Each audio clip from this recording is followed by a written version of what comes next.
रेटिमस में। और आज का रेटिमस जो है वो 342वां सेशन है आज का। जल्दी से भाई लोग, सबसे रिक्वेस्ट है कि सब लोग कैमरे पे आ जाइए, जितने लोग जूम पे लॉग इन है। और जितने भी हमारे आईबीसी भाई बंधु हैं, आरटीएचएस हैं, हमारे आरएम्स हैं, बीएम्स हैं, सबसे रिक्वेस्ट है कि प्लीज अपने अपने व्हाट्सएप ग्रुप में, क्योंकि अभी सिर्फ 110 लोगों ने ज्वाइन किया है जूम पे, जितने भी लोग हैं अपने अपने रीजनल ग्रुप में प्लीज इसको पुश कर दीजिए कि भाई लोग सेशन स्टार्ट हो चुका है। और क्या सीखेंगे आज हम लोग? आज भी वही कड़ी, हम पूरे 4 दिन की कड़ी थी हमारी, आज भी वही सीखेंगे। पहले दिन जितिन वत्स सर ने क्या सिखाया? एरो मॉडल के बारे में सिखाया, पार्ट 1 और पार्ट 2 के बारे में उसका। दूसरे दिन जो हमारे बाकी के फ्रेमवर्क्स हैं, यानी कि 3 फ्रेमवर्क्स, पहला क्या सिखाया उन्होंने कि बिजनेस सीक्वेंस में होता है, तो उसके लिए 8 P सक्सेस फॉर्मूला सिखाया। उसके बाद चेंजिंग कंज्यूमर बिहेवियर के जरिए उन्होंने ये सिखाया कि कस्टमर की फ्यूचर की प्रॉब्लम को हम आज कैसे सॉल्व करें। और उसके बाद उन्होंने सिखाया कस्टमर एक्सपीरियंस को बेहतर बनाने के लिए किन किन चीजों पे फोकस किया जाता है। क्या सब लोग मेरे साथ हैं भाई लोग? इतने सारे बिजनेस फ्रेमवर्क हम ऑलरेडी सीख चुके हैं। आज भी कुछ फ्रेमवर्क्स लेकर आए हैं जितिन सर आप सबके लिए, इसीलिए अपने अपने व्हाट्सएप ग्रुप में जरूर भेज दीजिए कि कोई मिस न कर जाए। असेसमेंट भी होगा इसका। तो चलिए बुलाते हैं जल्दी से जितिन सर को, बिना देरी किए हुए। Jitin sir, welcome back again and over to you for an amazing session today. Thank you Vimal sir for the warm welcome. और आप सभी को भी बहुत ज़्यादा थैंक यू। आप सैटरडे को मॉर्निंग में सुबह 9 बजे तीसरे दिन लगातार आप जुड़ रहे हैं हमारे साथ, यानी कि आप सबको कुछ वैल्यू दिख रही है इस ट्रेनिंग के अंदर। थैंक यू सो मच जो लोग आए। हमेशा हमारे पास ऑप्शन होता है कुछ काम करने का, या तो हम आए कुछ सीखें आगे बढ़े, या फिर हम वही अपनी कंफर्ट जोन में बने रहें। मैं आप सबको कॉन्ग्रेचुलेट करना चाहता हूँ कि आप सब लोग अपनी कंफर्ट जोन से बाहर आके इवन ऑन अ सैटरडे सुबह 9 बजे ठंड के मौसम में आप सब लोग हमारे साथ जुड़े हुए हैं और लर्न करने का प्रयास कर रहे हैं। मैं आपको जैसे हमेशा मेरा जो ब्रांड प्रॉमिस रहता है वो आज भी मैं उसको फुलफिल करने का पूरा प्रयास करूंगा कि जो आप सोच के आए हो उससे ज्यादा डिलीवर कर सकूं। और दूसरा, हमेशा की तरह आज भी मैं कुछ बोनस कंटेंट लेकर आया हूं जो मैंने आज तक अभी तक पहले की प्रेजेंटेशंस में कवर नहीं करा है, यानी कि कुछ और नया टिप्स और डीप में लेके जाएंगे, क्योंकि आज तीसरा दिन है दोस्तों। But more on that later. मैं एक बारी कॉन्टेक्ट सेटिंग कर दूं। आई होप मेरी प्रेजेंटेशन दिख रही है। अगर आप वीडियो पे आ सकते हैं तो दैट विल बी ग्रेट, क्योंकि मैं देख भी पा रहा हूँ आप सबको। तो मुझे भी ना, जब मैं किसी को देख पाता हूँ तो मुझे लगता है कि मैं आपसे बात कर रहा हूँ। और आप सबके एक्सप्रेशंस को देख के मुझे भी एक्साइटमेंट मिलती है और मैं भी और अच्छे से डिलीवर करने की कोशिश करता हूँ। अगर आप, दिस इज अ रिक्वेस्ट, प्रार्थना है आप सबसे कि अगर आप ये करेंगे तो मैं और अच्छे से कंटेंट को डिलीवर कर पाऊंगा। मैं कॉन्टेक्ट सेटिंग कर देता हूँ। आज हमारा तीसरा दिन है, जैसे विमल सर ने बताया, 16 दिसंबर। ये सेकेंड लास्ट सेशन है इस हफ्ते का। इसके बाद अगर हरसिमरन मैडम की इच्छा हुई और विमल सर की आज्ञा हुई तो हम आगे भी ये सीरीज को कर सकते हैं जब वो आदेश दें। सो आज के कंटेंट पे बढ़ने से पहले ऑन अ लाइटर नोट मैं आप सबके साथ एक कुछ शेयर करना चाहता हूँ, and that will bring a smile on your face. मुझे बहुत ज़्यादा प्यार मिला आप सबसे पिछले 2 सेशंस के लिए, तो उसके लिए दिल से धन्यवाद। कुछ एक मैसेज आया था मुझे जो मैं आप सबके साथ शेयर करना चाहता हूँ कल। मैसेज था समथिंग लाइक जो आप स्क्रीन पे देख पा रहे हो। सर मतलब उसमें उन्होंने एकदम अपना फीलिंग को एक्सप्रेस किया कि सर फ्रेमवर्क ट्रेनिंग से समझ में आ गया कि मेरा ब्रेकअप क्यों हुआ था, क्योंकि जितने मार्केट में ऑप्शंस उतने गर्लफ्रेंड के ऑब्जेक्शंस। अब समझ में आ गया कि लाइफ भी सीक्वेंस में होती है। प्रॉब्लम ऐसी सॉल्व करो जो और कोई सॉल्व ना कर पाए। Thank you so much for sending such messages. और अगर आपका कोई क्वेश्चन है, कुछ सवाल है, या आपका कुछ कमेंट है, आप कुछ बताना चाहते हैं, सजेशन देना चाहते हैं, तो आप मेरी ईमेल आईडी जो है, ऑफिशियल ईमेल आईडी, आप उस पर मुझे भेज सकते हैं। मेरी ऑफिशियल आईडी है मेरा फर्स्ट नेम डॉट मेरा surname @badabusiness.com। So coming to आज आज हम क्या करने वाले हैं। फ्रेमवर्क की वीडियो होगी। आपको अब तो पैटर्न याद हो गया होगा। पहले हम फ्रेमवर्क की वीडियो प्ले करते हैं, फिर फ्रेमवर्क देखते हैं, फिर हम टारगेट ऑडियंस की बात करते हैं, फिर हम उनकी कौन सी प्रॉब्लम को सॉल्व कर रहे हैं उसकी बात करते हैं, हम कैसे सॉल्व कर रहे हैं। और कल मैंने आपको कुछ बोनस कंटेंट दिया था हर स्लाइड पे, वो था नीट एनालिसिस के क्वेश्चंस, तो आज भी वो होगा। इसके साथ साथ मैं कोशिश करूंगा कि मैं आज आपके कुछ क्वेश्चन आंसर्स दे सकूं हर स्लाइड, हर फ्रेमवर्क के बाद। इसके अलावा जो मैं आपको बोनस बता रहा हूं ना, वो इसके अलावा है, जो मैं पर्पसफुली मैं मेंशन नहीं करता ताकि आप बने रहें और आपको भी लगे कुछ नया आने वाला है आज जो अभी तक नहीं किया। नीट एनालिसिस कल मैंने करवाया दिया था ऑलरेडी, तो surprise is there, neat analysis के क्वेश्चंस ऑलरेडी हैं, मैंने लिख भी दिया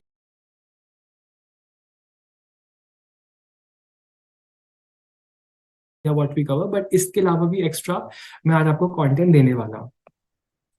सो दोस्तों, क्योंकि हम बात फ्रेमवर्क ही कर रहे हैं, मैं फंडामेंटल पे बहुत फोकस करता हूँ, क्योंकि अगर फंडामेंटल क्लियर है ना, यानी कि अगर मेरी जो नींव है पूरी बिल्डिंग की अगर वो स्ट्रांग है ना, तो मैं अच्छी बिल्डिंग या बड़ी बिल्डिंग या लंबी बिल्डिंग मैं बना सकता हूँ। तो ना मैं रोज इसके बारे में 2-3 मिनट बात करता हूँ, फ्रेमवर्क का कोर क्या है, किस तरीके से डिजाइन होता है। अगर आप ये समझ जाएंगे ना, तो आपको, क्योंकि हो सकता है मैं सारे फ्रेमवर्क्स ना पढ़ा पाऊं, तो अगर आप मेरी एब्सेंस में भी वो पढ़ोगे ना, तो आपको समझ में आ जाएगा कि यार ये इस तरीके से काम कर रहा है। सो मैं आपको डे वन से बता रहा हूँ कि फ्रेमवर्क्स का जो कोर है, वो जो क्वेश्चंस जो हैं, या तो वो कोचिंग किससे संबंधित होते हैं, या तो वो काउंसलिंग से संबंधित होते हैं, यानी कि आसान भाषा में या तो वो आपसे क्वेश्चन में सोल्यूशन पूछते हैं या पूछते हैं प्रॉब्लम। तो मैं क्विकली, अगर आप सब लोग एक्टिव हैं, आप मेरी बात से रिलेट कर पा, पूछता हूँ, आपने 7-8 अभी जितने भी हमने फ्रेमवर्क्स पढ़ लिए, क्या आपको कुछ क्वेश्चंस याद आ रहे हैं कि जहां पे विवेक सर ने सोल्यूशन पूछा हो फ्रेमवर्क के अंदर, या विवेक सर ने प्रॉब्लम पूछी हो? क्या आप मुझे चैट विंडो पे बता सकते हो? देखो, मैं आपके प्रेजेंस ऑफ माइंड देखना चाहता हूँ। अगर आप पार्टिसिपेट करोगे ना, तो आप, सच बता रहा हूँ, आप और ज्यादा लेके जाओगे इस सेशन से।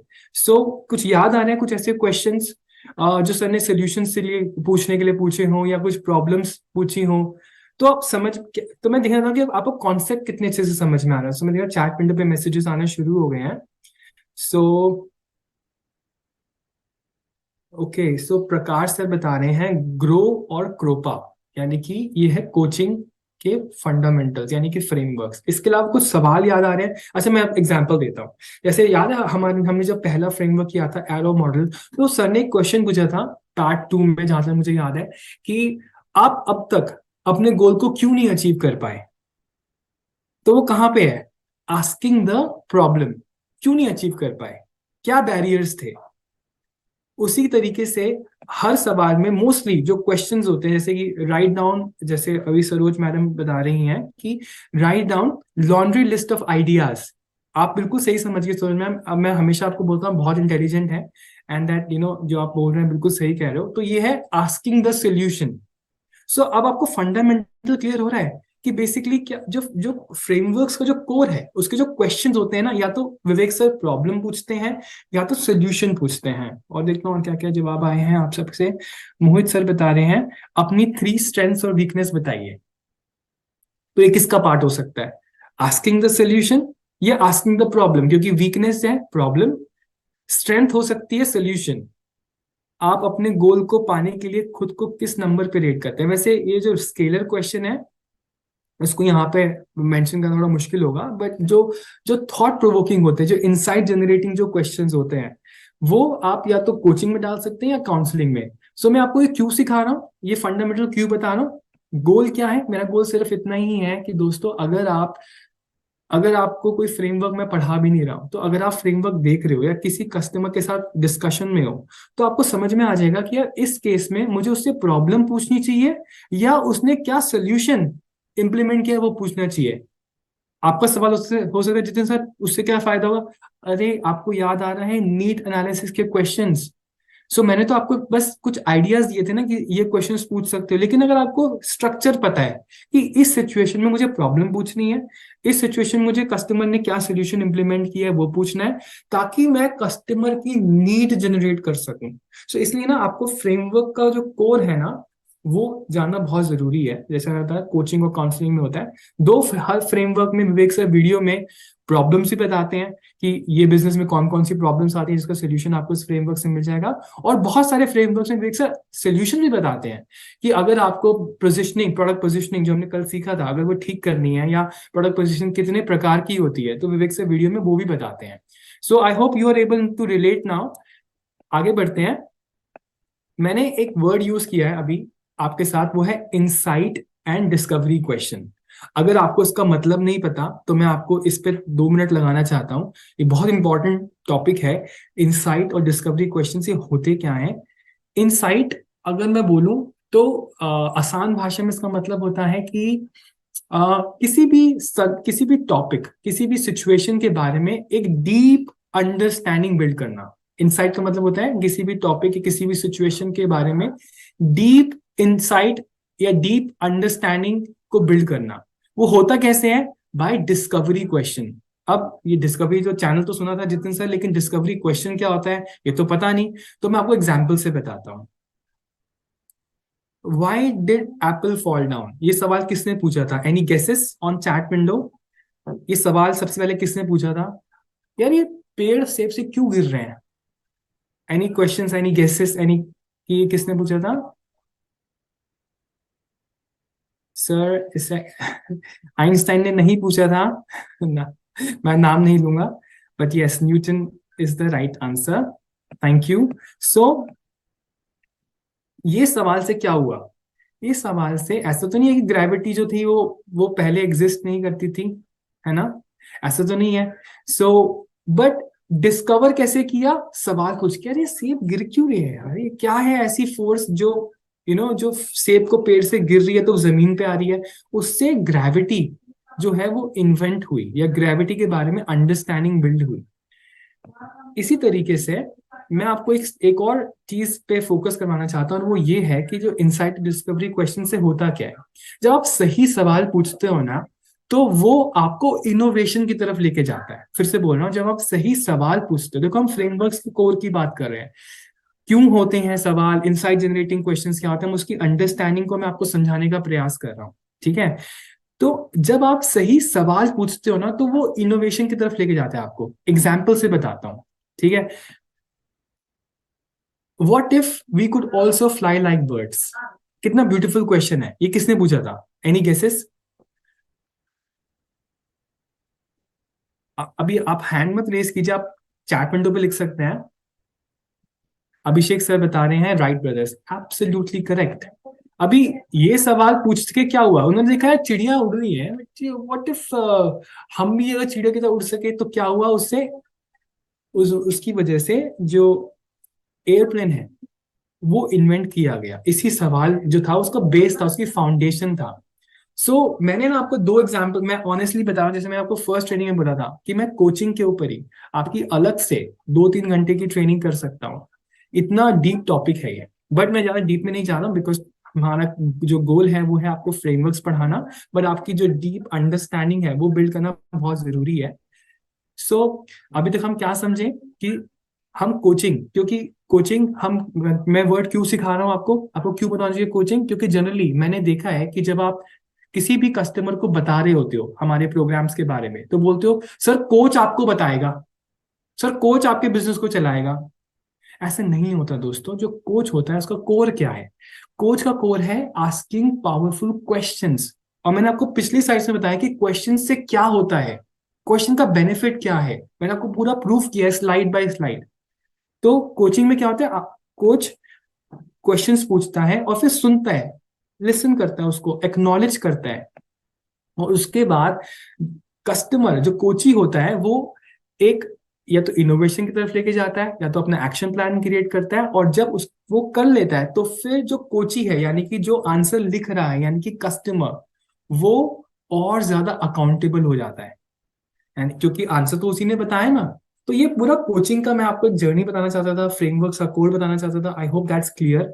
So with that being said, look at the time, it's 9:15. Okay, so now it is time for the first framework of the day, framework number 6, focused pilot markets. So focus pilot market, okay, that is the word, ये नाम है framework का। Pilot market, ये word सोच के आप ये मत सोचिएगा अरे यार बहुत सारे पायलट्स हैं, एक मार्केट है, नहीं ऐसा कुछ नहीं है। मैं आपको क्लैरिफाई कर रहा हूँ फोकस पायलट मार्केट होता क्या है। बेसिकली इस फ्रेमवर्क में, फ्रेमवर्क की मदद से, अगर मेरे को बोलना चाहिए, इस फ्रेमवर्क की मदद से आप है ना, अगर आप अपना जो अगर बिजनेस करते हैं, करना चाहते हैं, जो भी है, आपको जो टारगेट कस्टमर है वो कैसा होना चाहिए, कैसा होना चाहिए, यानी कि कंज्यूमर की प्रोफाइल, वो आप क्रिएट कर पाएंगे। दूसरा, जब आपने क्रिएट कर ली तो जो आपकी जो पूरी मार्केटिंग एक्टिविटीज जो है वो कैसी होनी चाहिए according to the customer profile, आप ये भी समझ पाएंगे इस फ्रेमवर्क के माध्यम से। बहुत मैजिकल फ्रेमवर्क है। तो आप मैं आपको विदाउट एनी फर्दर डिले मैं आपको फ्रेमवर्क की वीडियो प्ले करता हूँ और फिर डिस्कशन को कंटिन्यू करेंगे। ठीक है, सो प्लीज पेन पेपर लेके रेडी रहिए। बहुत इंपॉर्टेंट वीडियो है। बहुत बहुत बड़ी प्रॉब्लम होती है मार्केटिंग, आप सब जानते ही हैं, आप सब लोग रोज कस्टमर से बात करते हैं। So here we go, just playing the video.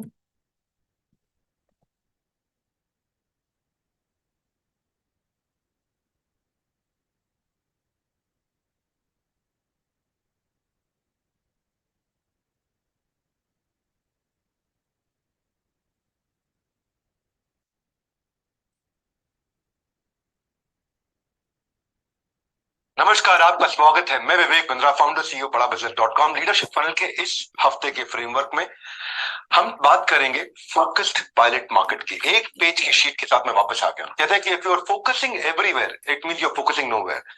तो सही टारगेट होना चाहिए हमारा। मार्केट सेगमेंटेशन को समझते हैं। दो गलतियां होती हैं, सेलिंग टू एवरीवन, हर आदमी को अपना कस्टमर बनाने का प्रयास करना, या सेलिंग बाय चाइना सिंड्रोम, या हर चीज को सस्ता करके बेचना। चाइना सिंड्रोम क्या होता है? सस्ता बेचना। 20 रुपए में, 30 रुपए में, 50 रुपए में अच्छे अच्छे खिलौने बेच देते हैं वो लोग। China syndrome. सस्ता बेचूंगा तो बिक जाएगा, सबको बेचूंगा कोई ना कोई खरीद लेगा। ये दो बड़ी गलतियां हैं जिसको आज हम ठीक करेंगे। क्योंकि हर आदमी आपका कस्टमर नहीं होता भाई, ये समझ लो आप। हर आदमी कस्टमर नहीं होता है। जब भी बिजनेस की शुरुआत की जाती है उसको करते हैं एफपीएम, फोकस्ड पायलट। छोटा सा पायलट मार्केट, एक छोटा पायलट मार्केट, उस पर फोकस करना। मार्केट सेगमेंटेशन ना आपके मैसेज को पर्सनलाइज करने में बहुत मदद करता है। तो पहले समझते हैं फोकस पायलट मार्केट क्यों, छोटी मार्केट क्यों।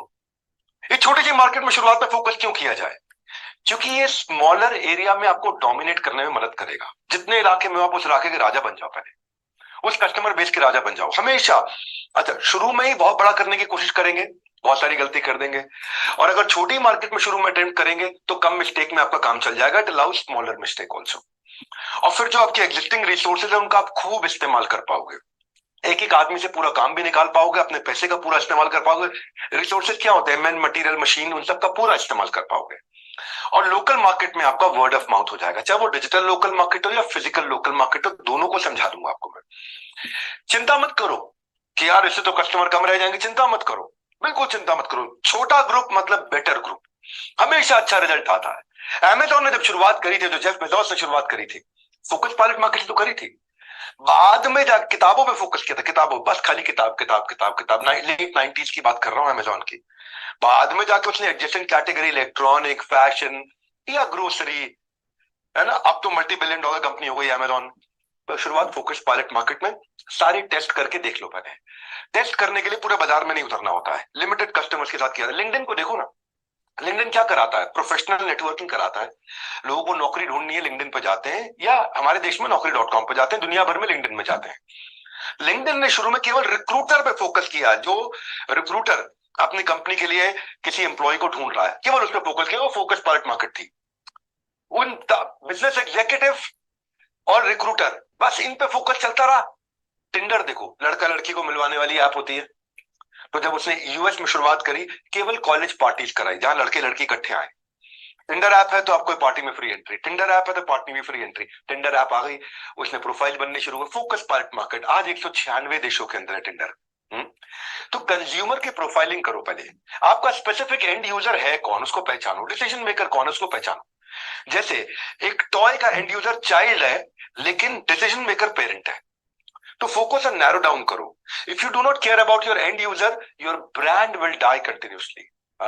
तो जैसे कोई डे केयर सेंटर है, तो यंग वर्किंग पेरेंट्स, उनके लिए डे केयर सेंटर काम आएगा।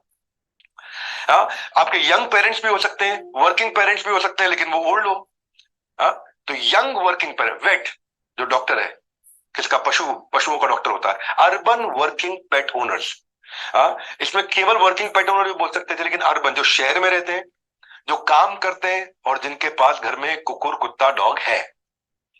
वो वेट्स के लिए बहुत अच्छा फोकस है, केवल उन पे फोकस करें अपने मार्केटिंग मैसेज को। जैसे किंडर जॉय बच्चों को खाने का होता है, तो kids of middle income group families, McDonald है low mid income family group. McDonald में अमीर आदमी कभी नहीं बैठता। तो मुझे याद है अपने बिजनेस की शुरुआत में 2013 में मैं एक बड़े आदमी से मिलने के लिए बोला, आइए सर मैकडोनल्ड में मिल लेते हैं। वो बेचारा बहुत बुरा मान गया और मुझसे क्या बोला, मेरिडियन में मिलेंगे, मैकडोनल्ड्स में नहीं। हाँ? तो बड़ा आदमी कभी मैकडोनल्ड में नहीं जाएगा, उसको बिल्कुल ईगो हर्ट हो जाता है। और मुझसे देखो गलती क्या हुआ, सर आप मैकडोनल्ड में मिल लेते हैं कनॉट प्लेस के पास। बोले मैकडोनल्ड नहीं, मेरिडियन में मिलेंगे। तो मेरे को समझ में आया, देखो कितना गलती किया, लेकिन आज से 10 साल पुरानी गलती थी। अब तो खैर काफी कुछ सीखने को मिला हमारे को लाइफ में, और हम अब ये गलतियां नहीं करते कि किससे क्या बात करनी है। पतंजलि के लिए क्या, lower middle class family, Patanjali का प्रोडक्ट कोई भी higher middle class family use नहीं करेगी कभी भी। और पेट्रियोटिक इंडियन हाउस होल्ड होना चाहिए। अब फॉरेस्ट एसेंशियल आता है, एयरपोर्ट से मिलता है। High income working professional who cares about quality of their life, ये बड़ी इनकी मार्केट बिल्कुल क्लियर है, डिफाइंड मार्केट है। एप्पल का जो मोबाइल फोन है उसकी मार्केट डिफाइंड है। उस मार्केट में घुसने के लिए किडनी बेच के आदमी एप्पल का फोन खरीद रहा है, देखिए बेवकूफी। बिल्कुल upper class, high income class, जिनके पास डिस्पोजेबल इनकम एक्स्ट्रा है, खर्च कर लो कोई दिक्कत नहीं है जी। और जो इनक्रेडिबल यूजर एक्सपीरियंस और ब्रांड एक्सपीरियंस के लिए एक्स्ट्रा पे करने को तैयार है, वो उनकी बिल्कुल फोकस मार्केट है। अब वो पायलट मार्केट नहीं रही, वो उनकी फोकस मार्केट है। जोमेटो स्विगी कहा है, मिडिल क्लास यंग अडल्ट जिसके पास स्मार्टफोन होना जरूरी है। एक लड़कियों की मैगजीन आती है वोग, बिल्कुल young dynamic high society women. लेकिन बिजनेस टुडे मैगजीन आती है, वो educated manager, owner, professional, entrepreneur, executive, business standard. आपको ये समझना, आपकी फोकस पायलट मार्केट का डिस्क्रिप्शन लिखवाऊंगा मैं आपसे। नायका जब आया तो मिड टू हाई इनकम, लेकिन वर्किंग वुमेन के लिए। हाँ, घर में रहने वाली हाउस होल्ड वुमेन के लिए नहीं फोकस किया, सिर्फ वर्किंग वुमेन के लिए। इसका देखोगे, उसकी एड देखोगे तो वहां पे कपड़े पहने औरतें ऐसी दिखती हैं जो वर्किंग प्रोफेशनल्स होती हैं। अब निरमा वॉशिंग पाउडर की क्या है, वो लो इनकम हाउस होल्ड जो डिटर्जेंट अफोर्ड ही नहीं कर सकते, निरमा केवल वहीं बेचेगा। हाँ? निरमा कभी भी आपको हाई एंड स्टोर पे नहीं मिलेगा। अच्छा, बिग बॉस है, बिग बॉस की मार्केट क्या है, जिनकी जिंदगी में प्रायोरिटी नहीं है, जिनके पास बहुत सारा फ्री टाइम है, टीनेजर्स, हाउसवाइफ, यंग फ्रिवलेस लोग, वो बिग बॉस की मार्केट है, बिल्कुल क्लियर मार्केट है उनकी। ऐसा आदमी बड़ा फोकस्ड एंटरप्रेन्योर, बिजनेस से फोकस्ड, वो कभी बिग बॉस नहीं देखेगा। बिग बॉस वही देखता है जिसकी जिंदगी में कोई प्रायोरिटी नहीं है, बिल्कुल फ्री टाइम है उसके पास। उसकी फोकस पायलट मार्केट से, वो पायलट मार्केट से वो फोकस मार्केट बन गई। हाँ, जैसे जॉकी अंडरवेयर बेचता है, young urban upper middle class society. हाँ, तो अब मुद्दा ये है कि आपको ढूंढना है। मैं कितने एग्जांपल देते जाऊं आपको। अर्बन कंपनी, मिड इनकम, बहुत अमीर आदमी नहीं, अमीर आदमी के घर में नौकर पहले से ही रहते हैं।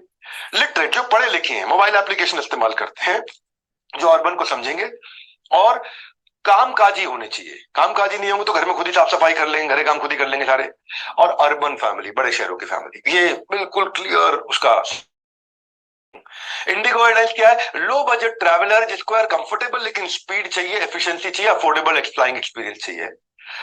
तो अब आइदर यू इवॉल्व और यू डिसॉल्व। हमेशा इसके लिए क्या और रिसर्च की जाती है, और रिसर्च कैसे करेंगे, जैसे मान लो कोई भी एग्जांपल ले लेते हैं।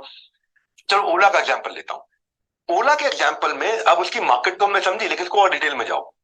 वो आदमी जिसको ऑफिस जाना है, वो आदमी जिसको पार्किंग में डिफिकल्टी होती है, वो आदमी जो ड्राइविंग करके थक जाता है, या वो आदमी जिसके पास ड्राइवर अवेलेबल नहीं है, या वो आदमी जो अच्छा कैब एक्सपीरियंस देना चाहता है सर्विस के लिए लेकिन ज्यादा पैसे नहीं देगा। अब ज्यादातर एंटरप्रेन्योर ये सब डिटेल में नहीं जाते, वो सबको माल बेचने की कोशिश करते हैं या सस्ता माल बेचने की कोशिश करते हैं, उसी चक्कर में फंस जाते हैं। अब आपको भी अपनी मार्केट को एक मिनी बायोग्राफी बनानी है। आपको बायोग्राफी समझते हैं ना, मूवीज आती हैं, बायोपिक मूवीज आती हैं। आपको अपने कस्टमर की बायोग्राफी बनानी है। आपको उसके गोल, स्ट्रेंथ, पेन, प्रॉब्लम, एस्पिरेशन, उसकी नीड, इंटरेस्ट, उसका मोटिवेशन लिखना है, एक डिटेल्ड डिस्क्रिप्शन बनाना रियल कंज्यूमर का। ये इससे फिर आप अपना मार्केटिंग मैसेज को डिफाइन कर पाओगे। अब पेप्सी है, मान लो, पेप्सी किस पे हमेशा फोकस करेगा, वो करता है कॉलेज गोइंग यंगस्टर्स, यूथ जो कि एनर्जेटिक है, पैसा कम है उनके पास में। अमीर आदमी पेप्सी नहीं पीता है, हाँ? कम पैसा है उसके पास में, इंप्रेस करना चाहता है, फन लविंग है, कैजुअल रिलेशनशिप है, इसलिए पेप्सी चलती है 13 से 30 साल की उम्र के लोगों के बीच में। शादी.com भाई आते हैं ना शार्क टैंक पे, अनमैरिड स्टेबल यूथ पे फोकस कर रहे हैं। अनस्टेबल यूथ पे नहीं, स्टेबल यूथ पे, अनमैरिड। ये शादी नहीं हुई है लेकिन स्टेबल है और यूथ है। एज क्या है, 25 से 35। क्लियर है, 25 से 35 के बीच। तो जब भी वो अपना कैंपेन बनाएगा वैसे ही बनाएगा, यंग, जिसको राइट मैच नहीं मिल रहा, अनसर्टेन है, कंफ्यूज्ड है, ऐसी होगी मेरी बीवी के, ऐसी होगी मेरी बीवी, ऐसा होगा मेरा शौहर के, ऐसा होगा मेरा शौहर, कमिटेड रिलेशनशिप में जाना चाहते हैं। तो अब वो उसका बड़ा क्लियर मार्केट है। एक लड़कियों की घड़ियों की का ब्रांड है, टाटा ग्रुप का टाइटन रागा रिस्ट वॉचेस है। ये कभी भी किसी भी एड में एक गृहिणी को नहीं दिखाते हैं, ये वर्किंग वुमेन दिखाते हैं, क्योंकि इनकी मार्केट वर्किंग वुमेन है, मिडिल एजेड, स्टेबल जॉब है, अच्छी सैलरी ले रही है, इंडिपेंडेंट है, सिक्योर्ड है, अच्छा दिखना चाहती है। और पुरुषों के समाज में बहुत डील कर रही है सबके साथ, पुरुषों के डोमिनेंस में डील कर रही है। ऐसी लड़की जहां पे सक्सेस को जज किया जाता है कि लड़की दिखती कैसे है, तो वो ऐसी लड़की हमेशा टाइटन रागा का ब्रांड के लिए मार्केट रहेगी। 28 साल से 45 साल, टाइटन रागा 18 साल की लड़की में फोकस नहीं कर रहा है, जिसको स्टेबल हो चुकी है, मिडिल एजेड है, लेकिन अभी भी यंग दिखना चाहती है, काम करती है, नौकरी पेशा है। तो ये ऐसे आप उसकी पूरी बायोग्राफी बनाइए। मान्यवर मोहे एक ब्रांड है जो फेस्टिवल्स का ब्रांड है, young, middle aged, modern men और मॉडर्न वुमेन, लेकिन कंटेम्पररी देसी। कंटेम्पररी देसी क्यों? मान्यवर मोहे आपको रगड़ जीन्स नहीं बेचता है, मेरी बात समझ रहे हैं आप? वो आपको केपरीज नहीं बेचता है, वो देगा आपको देसी कपड़े, लेकिन आज के समय के देसी कपड़े। समझ में बड़ा फर्क है। देसी धोती कुर्ता भी हो सकता है, लेकिन आज के समय का धोती कुर्ता जिसको पहनते लोग अरे ये फैशन है भाई साहब, इंडो वेस्टर्न। तो कपड़े देसी देगा पर कंटेम्पररी देसी। इसका मतलब क्या है? इसका मतलब है कि उन्नाव का लड़का वो नहीं पहनेगा मान्यवर मोही की ड्रेस। कहां का लड़का पहनेगा? नोएडा का, गुड़गांव का, पुणे का, मुंबई का। वो जो हर ओकेशन को सेलिब्रेट करना चाहता है इंस्टाग्राम पे, वो जो एथनिक स्टाइल में दिखना चाहता है, वो जो दूसरों को और ऑपोजिट जेंडर को इंप्रेस करना चाहता है, वो जिसमें एनर्जी अच्छी है, मॉडर्न है, लेकिन मॉडर्न के साथ में देसी कपड़ों का मॉडर्न लुक देना चाहता है, सक्सेसफुल है आज के समय में और अपनी सक्सेस दिखाना चाहता है। उसकी उम्र होगी 23 साल से 42 साल के बीच में। बायोग्राफी बना दी आपने। मैं यही बोल रहा हूं। तो आज के जो मेरे प्रश्न है आपके सामने, मैं शीट निकाल के लाया हूं। आप अपनी फोकस पायलट मार्केट को आइडेंटिफाई करो। 6 सवाल पूछ रहा हूं आपसे। पहला सवाल, जो आपकी पायलट मार्केट है, क्या उस कस्टमर के पास पैसा है या नहीं है? Is my customer target well funded? Yes no है तो टिक लगा दो। जो आपका टारगेट कस्टमर है, वो आप उस तक पहुंच पाओगे कि नहीं पहुंच पाओगे? आपकी सेल्स फोर्स वहां तक पहुंच पाएगी कि नहीं पहुंच पाएगी? ये भी लिखो। पता चले टारगेट कस्टमर तो वहां तक पहुंचना ही मुश्किल है, पकड़ में नहीं आ रहा वो। तीसरा, क्या आपके पास एक ऐसा प्रोडक्ट है जिसके लिए आपके कस्टमर के पास एक स्ट्रॉन्ग रीजन है, यार ये चाहिए ही चाहिए मुझको? Yes no. अगर नहीं है तो प्रोडक्ट को इंप्रूव करेंगे। कस्टमर की डिजायर को उस प्रोडक्ट में दिखा के मार्केटिंग मैसेज में डालना पड़ेगा। और चौथा प्रश्न यह है कि क्या मैं अपना पूरा प्रोडक्ट किसी भी तरह के पार्टनर की हेल्प से, चाहे अफिलिएट हो, चाहे चैनल पार्टनर हो, चाहे डिस्ट्रीब्यूशन नेटवर्क हो, चाहे डिजिटल प्रेजेंस हो, मैं अपने पार्टनर्स की मदद से, किसी भी मदद से मैं उस तक पहुंच सकता हूं, उसको अपना माल पहुंचा पाऊंगा पूरा कि नहीं पहुंचा पाऊंगा? और अगला पांचवा प्रश्न है कि is my customer ready to prepay for my product? क्या वो ऐसा तो नहीं उधार उधार उधार उधार उधार प्रीपे करेगा, नहीं करेगा, या कम से कम स्ट्रॉन्ग इंटरेस्ट दिखा रहा है कि अगर कुछ कंडीशंस आप मीट कर दो तो मैं खरीद लूंगा? तो यानी कि उसकी लाइकेबिलिटी, डिजायरेबिलिटी, उसकी खरीदने की इच्छा, उसका डिजायर भी दिख रहा है आपको। इससे लाइफ साइकिल प्रोडक्ट का कंप्लीट होगा। देख रहे हैं मेरी बात को? और फिर आता है छठा, ये तो फोकस पायलट मार्केट, छोटी सी मार्केट को मैंने फोकस करके जीत लिया, तो क्या मैं एडजेसेंट मार्केट में अब जा पाऊंगा या नहीं जा पाऊंगा? तो 6 प्रश्नों का उत्तर यस आ गया। तो अगले प्रश्न पे चलते हैं। अब यस लिखने के बाद में आप पर्सोना बनाओ अपने कस्टमर का। ये है मेरा आज का दूसरा प्रश्न। पर्सोना तैयार करो। स्पेसिफिक एंड यूजर कैसा है, डिसीजन मेकर कौन है, उसकी मिनी बायोग्राफी। जैसे मैंने बहुत सारे एग्जांपल दिए, वीडियो को 2-3 बार देखिएगा, बहुत सारे एग्जांपल दिए। आप अपने कस्टमर की बायोग्राफी लिखिए, उसके बारे में लिखिए, उसका एज, उसका एस्पिरेशन, इनकम, सब लिखिए, डिटेल में लिखिए। मैं सब बता चुका हूं, बार बार रिपीट नहीं करूंगा। और अब आता है तीसरा प्रश्न। इस नए फोकस पायलट मार्केट के लिए मेरा नया नैरो कैसे होगा? मैंने मार्केटिंग मैसेजेस पे बात करी आज की। टाइटन रागा के एग्जाम्पल को मैंने अच्छे से समझा, बहुत एग्जाम्पल को समझा। तो नया मार्केटिंग मैसेज अब आप क्या बनाएंगे इस नई फोकस पायलट मार्केट जिस पे आप फोकस करने जा रहे हैं? ये 3 प्रश्नों का फ्रेमवर्क है। पहले प्रश्न में कुछ यस नो मैंने आपको दिए हैं, दूसरे प्रश्न में मैंने बताया कि अपने टारगेट कस्टमर को उसका मिनी बायोग्राफी बनाओ, तीसरे प्रश्न में मैंने बताया कि अब क्योंकि आपका कस्टमर हो सकता है बदल गया हो इस फ्रेमवर्क के बाद, इसलिए आपने अपनी मार्केट को नैरो डाउन कर दिया, इतने लोगों पे फोकस करूंगा शुरू में, यहाँ अच्छा रिजल्ट आएगा तब बड़ी मार्केट में अगली मार्केट में घुसूंगा। तो फिर इस कस्टमर के लिए क्या नया मार्केटिंग मैसेज है, इसको कैसे आप इन्फ्लुएंस करेंगे? देखिए, कभी भी जिंदगी उत्तर तभी अच्छा मिलेगा जब प्रश्न ठीक होगा, और वही पावरफुल प्रश्न देते हैं जो आपको इंसाइट जनरेट करके देंगे। सफलता ये वीडियो देखने से नहीं मिलने वाली, फ्रेमवर्क को डाउनलोड करके आंसर लिखने से आपको सफलता मिलेगी, इंप्लीमेंटेशन से सफलता मिलेगी। ये इंप्लीमेंटेशन के लिए आपको सपोर्ट करते हैं हमारे कोचेस, आपको याद दिलाते हैं, आप कई बार इग्नोर कर जाते हैं। मैं आपको बता रहा हूं, इग्नोर मत करिए, ये आपको मेरा मैसेज है। इसको प्रिंट आउट निकाल के लिखने में बहुत ताकत है, क्योंकि उसमें दिमाग तेज चलता है। वीडियो में तो मेरा दिमाग तेज चल रहा है, आप खाली सुन रहे हैं, लेकिन जब आप डाउनलोड करके लिखेंगे तो आपका दिमाग तेज चलेगा और आपके मन में कई ऐसे सोल्यूशन आ जाएंगे जो आपको कोई और नहीं देगा, बल्कि आप खुद निकाल देंगे, क्योंकि मेरा प्रश्न पावरफुल है और मैसेज बहुत अच्छा है। वीडियो को 2-3 दफा देखिएगा हमारे साथ जुड़े रहने के लिए। लीडरशिप फनल के सारे फ्रेमवर्क्स को, वीडियोस को देख। Thank you for listening. Thank you for being on video. Thank you for making notes. So मैं डिस्कशन को शुरू करने से पहले एक मैसेज है जो मैं विमल सर को बोलना चाहता हूँ, और हर्षित अगर हैं तो Vimal sir, there is a congratulation message for you that there is a participant Abhay sir, वो कह रहे हैं कि जिस चीज़ का इंतजार था वो दिन आ गया, कि हमारी जेन्युइन लर्निंग हो रही है। Thank you so much. So there is a congratulation message for you guys. अब हम चल रहे हैं फ्रेमवर्क्स के ऊपर। अभी हमने फ्रेमवर्क देख लिया, वीडियो देख लिया। अब मैं आपको एक बड़ी क्विकली इसको समराइज भी कर देता हूँ, जिसमें अपना स्क्रीन शेयर कर लूं।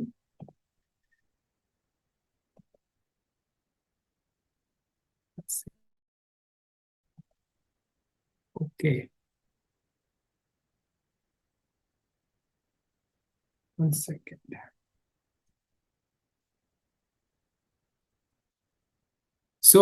जैसे मैंने आपको शुरुआत में बताया था, हम कंज्यूमर की प्रोफाइल कैसे विवेक सर ने डीपली बताया, और फोकस मार्केट एक्टिविटीज, इन दोनों पे फोकस करते हैं इस फ्रेमवर्क के ऊपर। अगर मैं समराइज करूं, ये मैं पहले नहीं किया था दोस्तों, ये मैं आज से शुरू कर रहा हूं कि फ्रेमवर्क को भी दिखा दिया, समझा भी दिया, अब समराइज भी कर रहे हैं और डीपर लेके जा रहे हैं आपको आज से। विवेक सर ने बताया कि सबको बेचना सबसे बड़ी गलती है बिजनेसमैन की। अपने प्रोडक्ट को इस तरीके से बेचना कि मैं वो 10 का बेच रहा है मैं 9 का बेचूं, उससे बड़ी गलती है। चाइना सिंड्रोम से हमने बताया, अवॉइड करना चाहिए।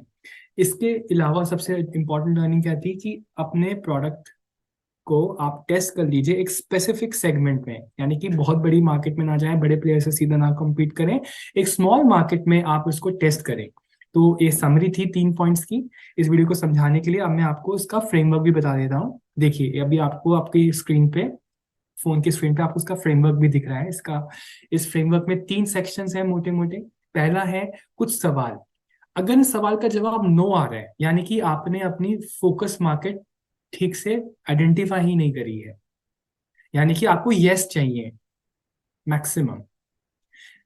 अगर आपका 6th क्वेश्चन जो है, if I win this segment and will I be able to expand to adjacent market, यानी कि अगर मैं क्या मैं एक्सपैंड कर पाऊंगा। अगर इसका सवाल का जवाब नो है, यानी कि आपने ऐसी मार्केट आइडेंटिफाई करी है जो आप आगे जाके एक्सपैंड ही नहीं कर पाएंगे। ये सवाल का जवाब यस में होना चाहिए। दूसरा, आप अपने टारगेट कस्टमर का पर्सोना, विवेक सर ने बहुत सारे एग्जांपल्स दिए, मैं तो दोबारा से नोट डाउन कर रहा था, इतने सारे एग्जांपल्स दिए। उसी प्रकार से आपका क्या है, और उसके बाद मार्केटिंग का मैसेज, जैसे विवेक सर ने एग्जांपल्स दिए, कितने सारे ब्रांड्स हैं, डे केयर के एग्जांपल्स दिए, नायका का एग्जांपल दिया, शादी.com का एग्जांपल दिया, टाइटन रागा का एग्जांपल दिया, मान्यवर मोहे का एग्जांपल दिया। तो वो सारे उसी प्रकार से आपको भी यहाँ पे अपने आंसर को डॉक्यूमेंट करना है। विद दिस, अब एक सरप्राइज टेस्ट ले रहा हूं मैं आपका, देखने के लिए कि आप कितने प्रेजेंट हैं मेरे साथ इस सेशन में। आपको 8P का फ्रेम सीक्वेंस याद है? 8P starting with customer problem, कुछ याद आ रहा है जो हमने कल किया था? आपको पता है एक इंटरेस्टिंग फैक्ट, जितने भी हमारे फ्रेमवर्क्स हैं ना, वो हम 8P के सीक्वेंस में डाल सकते हैं। तो क्या आपको पता है कि जो अभी हमने पढ़ा फोकस्ड पायलट मार्केट, वो कौन से पी का पार्ट है? Any guesses? देखते हैं क्या आपको वो 8P याद भी है? ओके, मैं देखता हूँ किस कौन है यहाँ पे इंटेलिजेंट लोग। सो बहुत सारे मैसेजेस आ रहे हैं लगातार। प्रोस्पेक्ट, बहुत सारे लोगों ने बोला prospect. So the answer is absolutely correct. जिन लोगों ने प्रोस्पेक्ट बोला, I would like to congratulate you. आपने बिल्कुल सही आंसर दिया है। ऑनेस्टली माय फ्रेंड्स, मेरा एक रिक्वेस्ट है, मैंने जो कल की ट्रेनिंग करी थी उसमें 8P का सीक्वेंस बताया है। अगर आज भी आप उस 8P के सीक्वेंस को याद नहीं कर पा रहे हैं, यानी कि आपने या तो ध्यान नहीं दिया कल की ट्रेनिंग में, या फिर आपने अपने नोट्स को रेफर नहीं किया, या आपने याद करने का प्रयास नहीं किया। सो इसमें आपको भी हमें हेल्प करना पड़ेगा। आपको याद करना है 8P का सीक्वेंस, बहुत ही क्रिटिकल है। मतलब ये तो आपके टिप्स पे होना चाहिए। अब मैं किसी भी, अगर मुझे आईबीसी का चैनल पार्टनर का कॉल आएगा, मैं तो पूछ लूंगा आप मुझे 8P का सीक्वेंस बता दो। और मैं रिक्वेस्ट करूंगा जितने भी बीएम्स हैं, आरएम्स हैं या ट्रेनर्स हैं, वो पूछें मुझे 8P का सीक्वेंस बताओ क्या है। इसी मदद से आप ये बिजनेस एक्यूमेंट को बिल्ड कर पाएंगे। दोस्तों, टारगेट ऑडियंस बताने से पहले मैं आपकी एक परमिशन चाहता हूँ, एक रिक्वेस्ट है मेरी। मैंने और ज्यादा रिफाइन करने की कोशिश करी है, टारगेट ऑडियंस की स्लाइड्स को और ज्यादा डीप में ले जाने की कोशिश करी है। जैसे आप देखते हैं ना कि जब गन्ने को डालते हैं जूसर में तो कैसे एकदम बारीक हो जाता है, बहुत ही ज्यादा पेनफुल प्रोसेस रहता होगा गन्ने के लिए, दो उसकी ऐसे इमोशंस फीलिंग्स नहीं होती। इसी प्रकार से जब हम बहुत डीप में चले जाएंगे ना, तो आप भी फील करेंगे यार हम बहुत ज्यादा डीप में जा रहे हैं। बट उसका आउटकम क्या होगा? उसका आउटकम ये होगा कि आपकी अंडरस्टैंडिंग इस ट्रेनिंग में और सॉलिड हो जाएगी और आप अपने कस्टमर के सामने और कॉन्फिडेंट होंगे। आप हमारे प्रोडक्ट की वैल्यू जो है और अच्छे से इस्टेब्लिश कर पाएंगे। सो मुझे आपसे क्या चाहिए? मुझे आपसे बस ये चाहिए कि आप अटेंटिव रहें, नोट्स बनाते रहें और पार्टिसिपेट करें। अगर आप ये 3 चीजें करेंगे, मैं आपको प्रॉमिस करता हूं कि आप इस ट्रेनिंग से और ज्यादा कंटेंट लेके जाएंगे अपने साथ। सो अब हम बात करने वाले हैं टारगेट ऑडियंस की, जैसे मैंने आपको बताया। तो सबसे पहले हम करेंगे वर्किंग प्रोफेशनल्स और स्टूडेंट्स की बात। सो अगर हम वर्किंग प्रोफेशनल स्टूडेंट्स की कौन सी ऐसी नीड होती है जो इस फ्रेमवर्क से फुलफिल होती है, वो है पहली, बिजनेस को शुरू करने का है। ये मैंने आपको कल तक बताया 2 बार। आज मैं आपको और डीप लेके जा रहा हूं और अच्छे से इसको समझाने की कोशिश करने वाला हूं स्लाइड में। अगर बिजनेस भी शुरू करना है किसी वर्किंग प्रोफेशनल और स्टूडेंट को, तो ये फ्रेमवर्क कौन सी प्रॉब्लम्स हैं जो सॉल्व कर देता है? ये मैंने पहले कभी नहीं किया, ये मैं आज आपके लिए स्पेशल करके लाया हूं, बोनस है ये। सबसे पहला होता है आइडिया की वैलिडेशन। अगर आप एक नया बिजनेस शुरू करें ना, सबसे ज्यादा अनसर्टेनिटी होती है, भाई ये मैं करूँ ना करूँ, ये मेरे लिए सही होगा नहीं होगा, मेरा पैसा तो नहीं डूब जाएगा। सबसे बड़ा, क्योंकि पैसा तो होता नहीं ज्यादा। दूसरा, ऐसा तो नहीं है कि मैं एक सैचुरेटेड मार्केट में आ जाऊं, मैंने कोई मैन्युफैक्चरिंग यूनिट डाल दी, मैंने कोई फैक्ट्री डाल दी, पहले से ही बहुत सारे प्लेयर्स हैं। तो ये बहुत बड़ा फियर होता है दिमाग के अंदर। तीसरा, अब भैया मैं तो पैसा तो है नहीं, लिमिटेड फंड्स हैं, तो मेरे पास लिमिटेड पैसा है, लिमिटेड टाइम है, लिमिटेड स्किल्स है। सबसे बड़ी गलती क्या कर दिया? सबको टारगेट कर दिया। भाई टाइम ही नहीं है, ना पैसा है, ना इतना स्किल है, क्योंकि बड़े बड़े प्लेयर्स भी तो बैठे होंगे ना पूरी मार्केट को कैप्चर करके। तो मैं आपको बहुत डीप लेके जा रहा हूँ, आई होप आप रिलेट कर पा रहे हो। ये मैं आपके लिए बोनस स्लाइड लेकर आया हूँ। इसके अलावा आप स्ट्रगल कर, ये एक जो स्टार्टअप जो शुरू करते हैं ना, उसको ना सबसे ज्यादा दिक्कत आती है अलग अलग ब्रांड से compete करने में। तो ये सारी प्रॉब्लम्स आपको पता है हमारे इस फ्रेमवर्क की मदद से सॉल्व होती है। तो अब मैं आपको लेके जा रहा हूँ सोल्यूशन की स्लाइड पे, इन्हीं प्रॉब्लम्स के सोल्यूशन। मैंने बहुत ब्यूटीफुली डिजाइन करने की कोशिश करी है, प्रयास किया, तो फिर भी कुछ कमी रह गई होगी तो प्लीज आप मुझे बताइएगा मैं कैसे इंप्रूव कर सकता हूँ।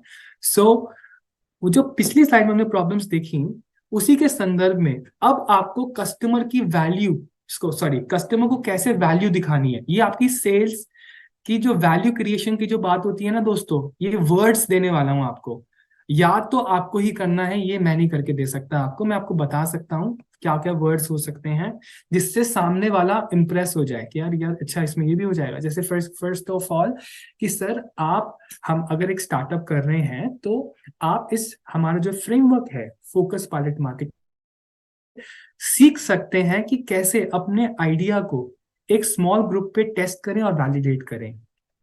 इसके अलावा सर आप अपनी स्पेसिफिक नीश मार्केट जिसे कहते हैं वो ढूंढने की और उसको टारगेट करने की जो टेक्निक है वो आप इस प्रोग्राम में सीखेंगे, समझेंगे, सॉरी इस फ्रेमवर्क में से समझ पाएंगे। और अगर आपके पास लिमिटेड फंड्स है, याद है लिमिटेड फंड्स फाइनेंस की बात करी थी मैंने पिछली स्लाइड में, तो सर ये जो बूटस्ट्रैपिंग जो बिजनेस होता है ना, इसके लिए फोकस्ड पायलट मार्केट एकदम परफेक्ट स्ट्रैटेजी है। तो वो कैसे करते हैं वो आप इस फ्रेमवर्क में सीखेंगे।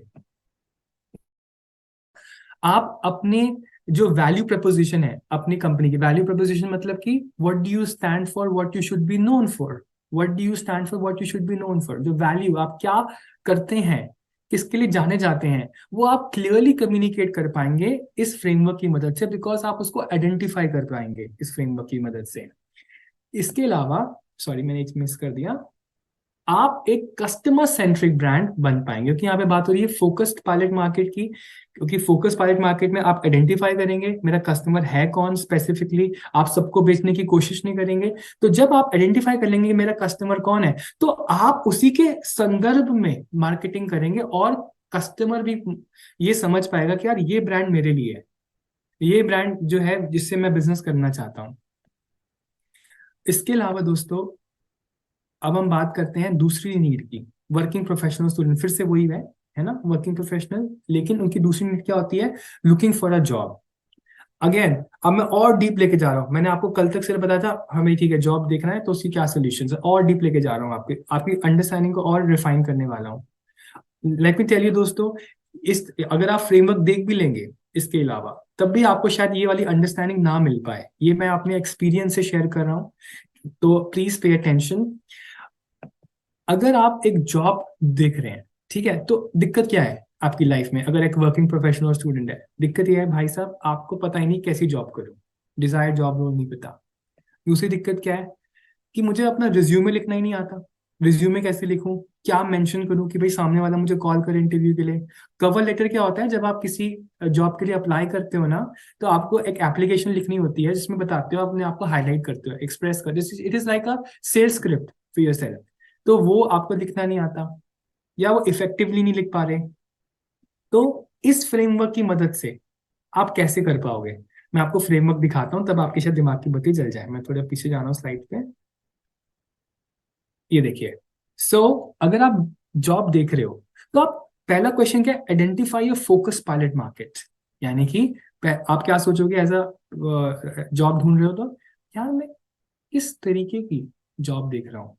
आपको पता है फैक्ट क्या है, जनरली जब लोग जॉब्स के लिए अप्लाई करते हैं ना, सीवी बना दिए naukri.com पे या लिंक्डइन पे और फिर सारी तरीके की जॉब्स पे अप्लाई कर रहे हैं, सेल्स भी कर लूंगा, कस्टमर सर्विस भी कर लूंगा सर, अकाउंट्स भी संभाल लूंगा, सब कुछ कर लूंगा, और फिर इवेंचुअली आप कुछ भी नहीं कर पाते, क्योंकि हर जगह आज की डेट में जो बिजनेसमैन है, एंटरप्रेन्योर है, वो स्पेसिफिक देख रहा है कि यार ये बंदा इसमें कितना अच्छा कर पाएगा इस टास्क में। इसी प्रकार से मैं बात कर रहा था कवर लेटर और रिज्यूमे की। देखिए लास्ट क्वेश्चन क्या है, what is sorry second question क्या है, क्रिएट अ पर्सोना, और उसके बाद what is my new narrow down marketing message, यानी कि मेरे जिस जिस जॉब रोल के लिए मैं अप्लाई कर रहा हूँ उस जॉब रोल के रेलेवेंट मेरे को क्या बोलना चाहिए। जैसे कि अगर मैं सेल्स के लिए अप्लाई कर रहा हूँ, सेल्स रोल के लिए, तो मेरी कवर लेटर या मेरे रिज्यूमे में क्या क्या लिखा होना चाहिए कि मैंने लास्ट ऑर्गेनाइजेशन में कितना रेवेन्यू किया, मैंने कितने कस्टमर्स को कन्वर्ट किया, कस्टमर का मेरे कस्टमर का क्लोजर परसेंटेज क्या था, अगर मेरे को 100 लीड्स दी गई तो मैंने 100 में से कितनी कन्वर्ट कर ली। तो आप ये सब आइडेंटिफाई कर पाएंगे इस फ्रेमवर्क के माध्यम से, इवन अगर आप एक जॉब ढूंढ रहे हैं। Coming back to the last slide, looking for a job. Solutions क्या है दोस्तों, आप अपने टारगेट जॉब रोल है जो वो देख पाएंगे, मैंने आपको एक्सप्लेन किया, फ्रेमवर्क भी दिखाया, अच्छे से एक्सप्लेन करने की कोशिश करी है, साथ में आप अपने पिच जो है होनी चाहिए कवर लेटर की वो भी आप बता पाएंगे। अब आते हैं स्टूडेंट, अगर मैं एक स्टूडेंट हूं और मेरी नीड क्या है, मेरी नीड है अपने बिजनेस एक्यूमेन को बिल्ड करना, ठीक है। अगर मेरे को बिजनेस एक्यूमेन जो है वो बिल्ड करने का है, तो क्या करना पड़ेगा मुझे? जो थियोरेटिकल नॉलेज है वो, सॉरी, प्रॉब्लम्स क्या आती हैं अगर बिजनेस एक्यूमेन को बिल्ड करना है? सो सबसे बड़ी प्रॉब्लम आती है कि जो मुझे पढ़ाया जा रहा है वो एकदम थियोरेटिकल है, कुछ प्रैक्टिकल नहीं है उसके अंदर। बताया जा रहा है लेकिन वो जो बताया जा रहा है वो बुक्स में है, लेकिन रियल लाइफ में कुछ कुछ और ही है। प्रैक्टिकल करने का कोई ऑप्शन ही नहीं है, क्योंकि मुझे तो बताया जा रहा है कि बिजनेस में ये सारे डिपार्टमेंट्स होते हैं, कि ये प्रॉब्लम्स होती हैं, लेकिन एक्चुअली में क्या प्रॉब्लम्स आती हैं वो बिल्कुल अलग होती हैं। इसके अलावा मेरे करियर को लेके मैं अनसर्टेन होता हूँ, यार मैं करूँ क्या, मेरे को पता ही नहीं, मैं जॉब में जाऊं या मैं बिजनेस शुरू कर दूं। इसके अलावा मैं ट्रांसफरेबल स्किल्स जो है वो डेवलप नहीं कर पाता। तो ट्रांसफरेबल स्किल्स का मतलब क्या होता है दोस्तों? इसका मतलब होता है कि ऐसे स्किल्स जो आप किसी भी फंक्शन में, किसी भी जॉब में यूज कर सकते हैं। जैसे कि लीडरशिप, अगर आपके पास एक लीडरशिप का स्किल है तो चाहे आप सेल्स में है, कस्टमर सर्विस में है, किसी भी डिपार्टमेंट में है, आप अच्छा ही करेंगे। तो ये सब प्रॉब्लम्स आती हैं अगर आप एक स्टूडेंट है और आपको बिजनेस एक्यूमेन को बिल्ड करना है। तो हमारा ये फ्रेमवर्क किस तरीके से हेल्प करता है? सबसे पहले आप case study based training and example सीखते हैं। आपने बहुत सारे भी एग्जाम्पल्स देखे ना, विवेक सर ने कितने सारे एग्जाम्पल्स बताए। तो आपकी अंडरस्टैंडिंग जो है ना वो थियोरेटिकल नहीं रहती, प्रैक्टिकल हो जाती है, क्योंकि आपके पास एग्जाम्पल्स होते हैं बहुत सारे बिजनेसेस के। इसके अलावा आप अपने आप को और कॉन्फिडेंस फील करते हैं, बिकॉज आपको पता है कि अलग अलग ब्रांड्स जो है ना, जो सर ने ऐसे इसमें बताया, आप बिजनेस एक्यूमेन आपको बिल्ड करना, अलग अलग ब्रांड्स किस तरीके से मार्केटिंग करते हैं। एंड अगर आप किसी कंपनी में इंटर्नशिप के लिए अप्लाई करते हैं तो वहां पे इंटर्नशिप को क्लियर करने में या लेने में क्या दिक्कत आती है? आपको कुछ प्रैक्टिकल पता ही नहीं है, लेकिन जब आपने ये वीडियो देख ली विवेक सर की और अपना बिजनेस एक्यूमेन बिल्ड कर लिया, तो आप ऐसी अपॉर्चुनिटीज के लिए अप्लाई करने के लिए घबराएंगे नहीं, क्योंकि आपको पता चल गया ना सीक्रेट सॉस क्या है, सीक्रेट रेसिपी क्या है।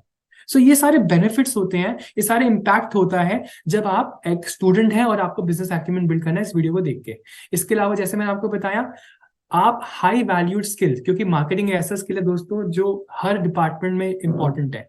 अगर अगर मैं कस्टमर सर्विस में भी हूं ना, तो भी मेरा डिपार्टमेंट क्या ऐसा यूनिक कर रहा है जो और कोई नहीं कर रहा, बहुत इंपॉर्टेंट है बताना कंपनी में, ताकि मेरा जो ग्रोथ है, जो इम्पैक्ट है, जो मैं कंपनी में लेके आ रहा हूँ, वो मैं बता सकूं क्लियरली।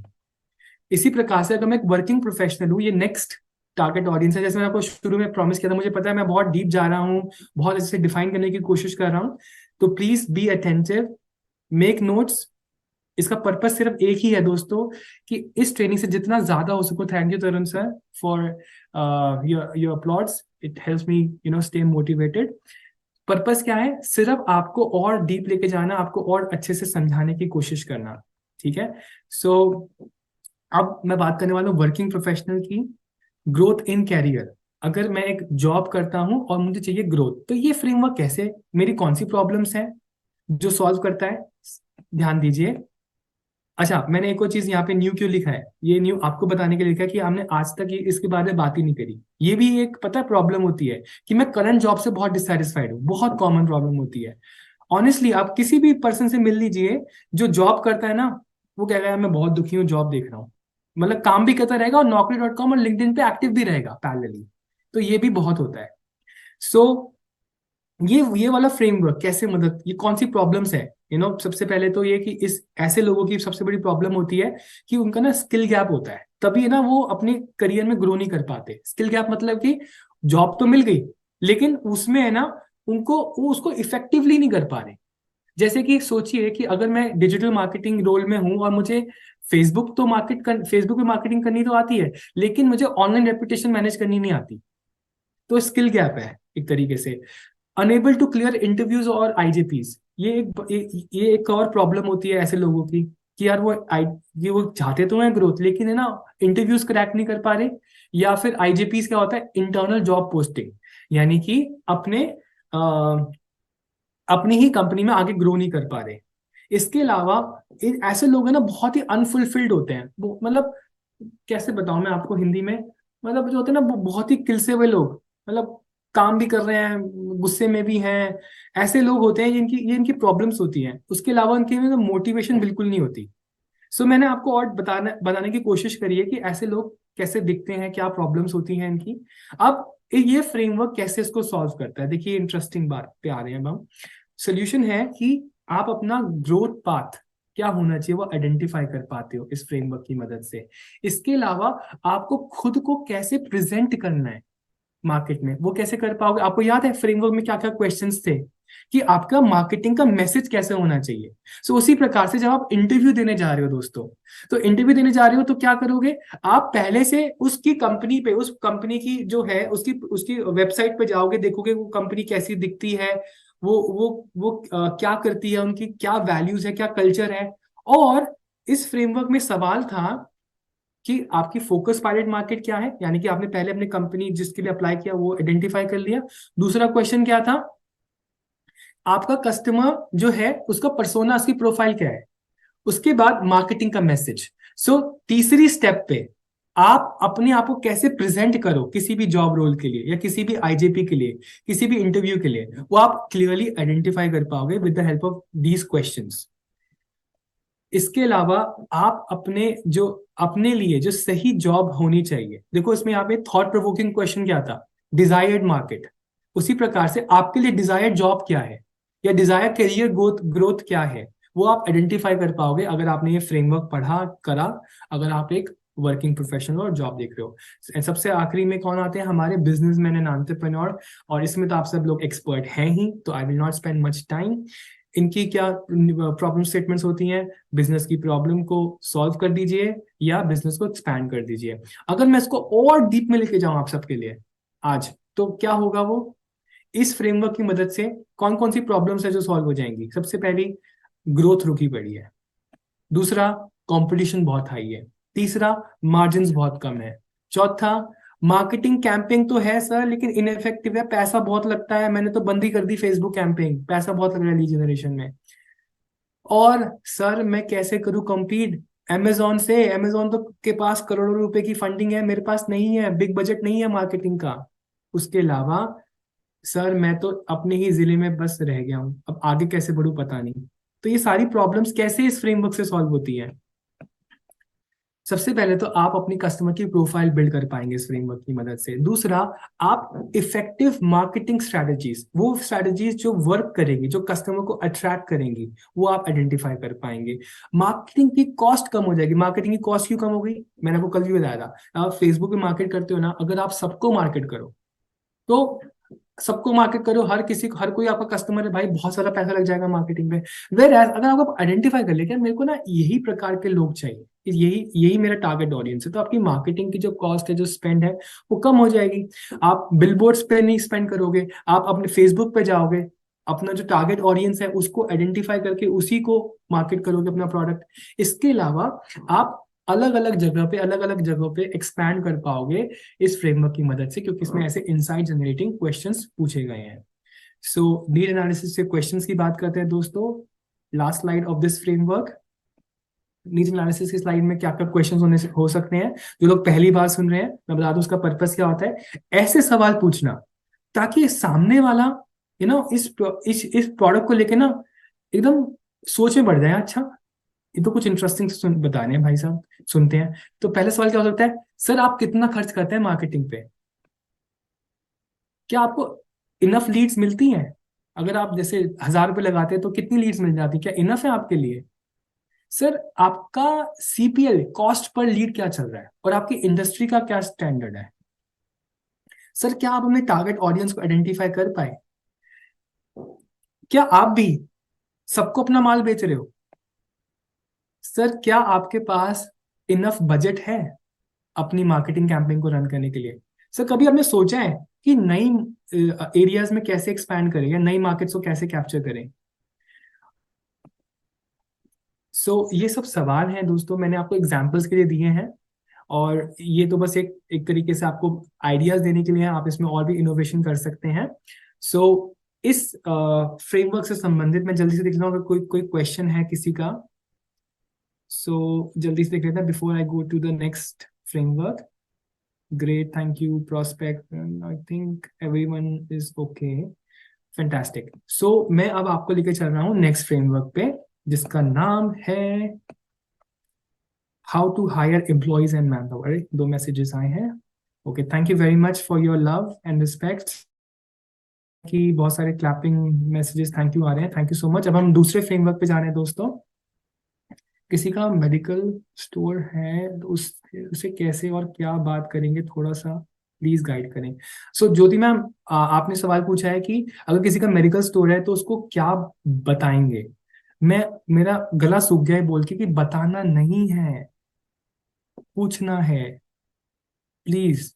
कोचिंग क्या है, आस्किंग इन क्वेश्चंस, पूछिए, उसके बाद मैं आपको और अच्छे से बता पाऊंगा। ठीक है। सो अब मैं आ रहा हूँ नेक्स्ट फ्रेमवर्क पे, क्योंकि व्हाट इज द टाइम, हो गए it's 9:25 already. So how to hire employees and manpower. ठीक है, मैं आपको इसकी वीडियो भी दिखाता हूँ, बट अगर मैं आपको वन लाइन में बोलूँ यार ये फ्रेमवर्क है क्या, मतलब क्या सिखाता है, तो basically it helps you identify the right man power.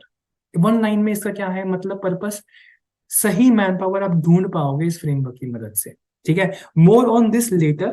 तो मैं पहले वीडियो प्ले करता हूं और फिर आपको और डीप लेके जाऊंगा। ये मेरा ब्रांड प्रॉमिस है आपको कि आपको ज्यादा से ज्यादा लर्निंग देने की कोशिश करूं। सो अब मैं आपके लिए वीडियो प्ले करता हूं। Thank you Tarun sir for your lovely smile, and बाकी सबको भी मैं देख रहा हूँ। शुभम भाई, आपको बहुत नींद आ रही है, आप डिनर थोड़ा सा लाइट करा करो, ये मेरी रिक्वेस्ट है। Yes, that is a fact, मैं भी रात को डिनर नहीं करता हूँ, you know, I just have salads और सूप। एंड और अगर मैं ऐसा कर पाता हूँ तो उसकी वजह से हम सुबह जल्दी भी उठ पाते हैं। So that's also a benefit. Okay, so अब हम प्ले करने वाले हैं video, please pay attention, thank you.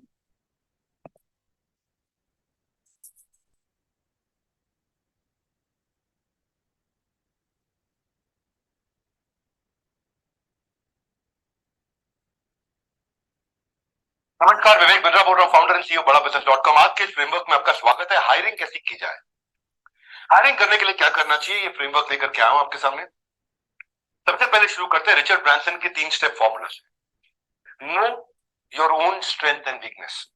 मेरी क्या ताकत है, मेरी क्या कमजोरी, मैं बनाने में तेज हूं प्रोडक्ट को या बेचने में तेज हूं, मैं मैन्युफैक्चरिंग प्रोडक्शन में तेज हूं या सेल्स एंड मार्केटिंग में तेज हूं, मैं कोडिंग में तेज हूं, बढ़िया टेक्नोलॉजी बना लेता हूं या बढ़िया टेक्नोलॉजी बेच देता हूं, डिजिटल मार्केटिंग में तेज हूं। पहले अपनी ताकत समझ लो, उसके बाद अपनी कमजोरी समझ लो, उसके बाद अपनी टीम की ताकत कमजोरी समझ लो, और जो ताकत कमजोरी में कमजोरी बच गई है उस कमजोरी को बैलेंस कर लो नए आदमी को हायर करके। Recruit your team member to balance out the weakness. बड़ा सिंपल है।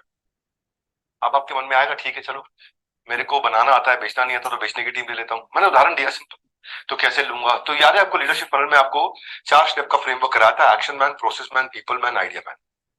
उस मैनुअल को दोबारा खोलिए और जब नए लोगों को हायर करें तो उसे टेस्ट कराइए। क्या होता है एक्शन मैन? एक्शन मैन वो होता है जो बड़ा बिल्कुल achievements, dedication, objective, result, feedback, moving ahead, change, अभी चाहिए, तुरंत एक्शन, बिल्कुल पट पट पट पट पट पट काम करने वाला, हाथ के हाथ काम चाहिए। इतना देर कैसे लगा दिया, अभी करेंगे, जान लगा देंगे, खून पसीना, ये एक्शन मैन है।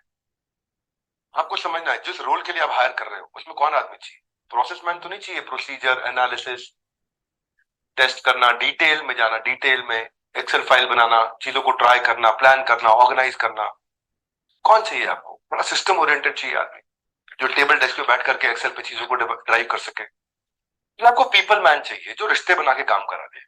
अगर B2B बिजनेस है, 10 ही क्लाइंट है आपके, तो आप पीपल मैन चाहिए जो आराम से रिलेशनशिप से, सेल्फ डेवलपमेंट से, मोटिवेशन से, सेंसिटिव होके, टीम वर्क से, कोऑपरेशन से, कोऑर्डिनेशन से, अंडरस्टैंडिंग से, टीम स्पिरिट से मिल मिला के अपने आप काम करा।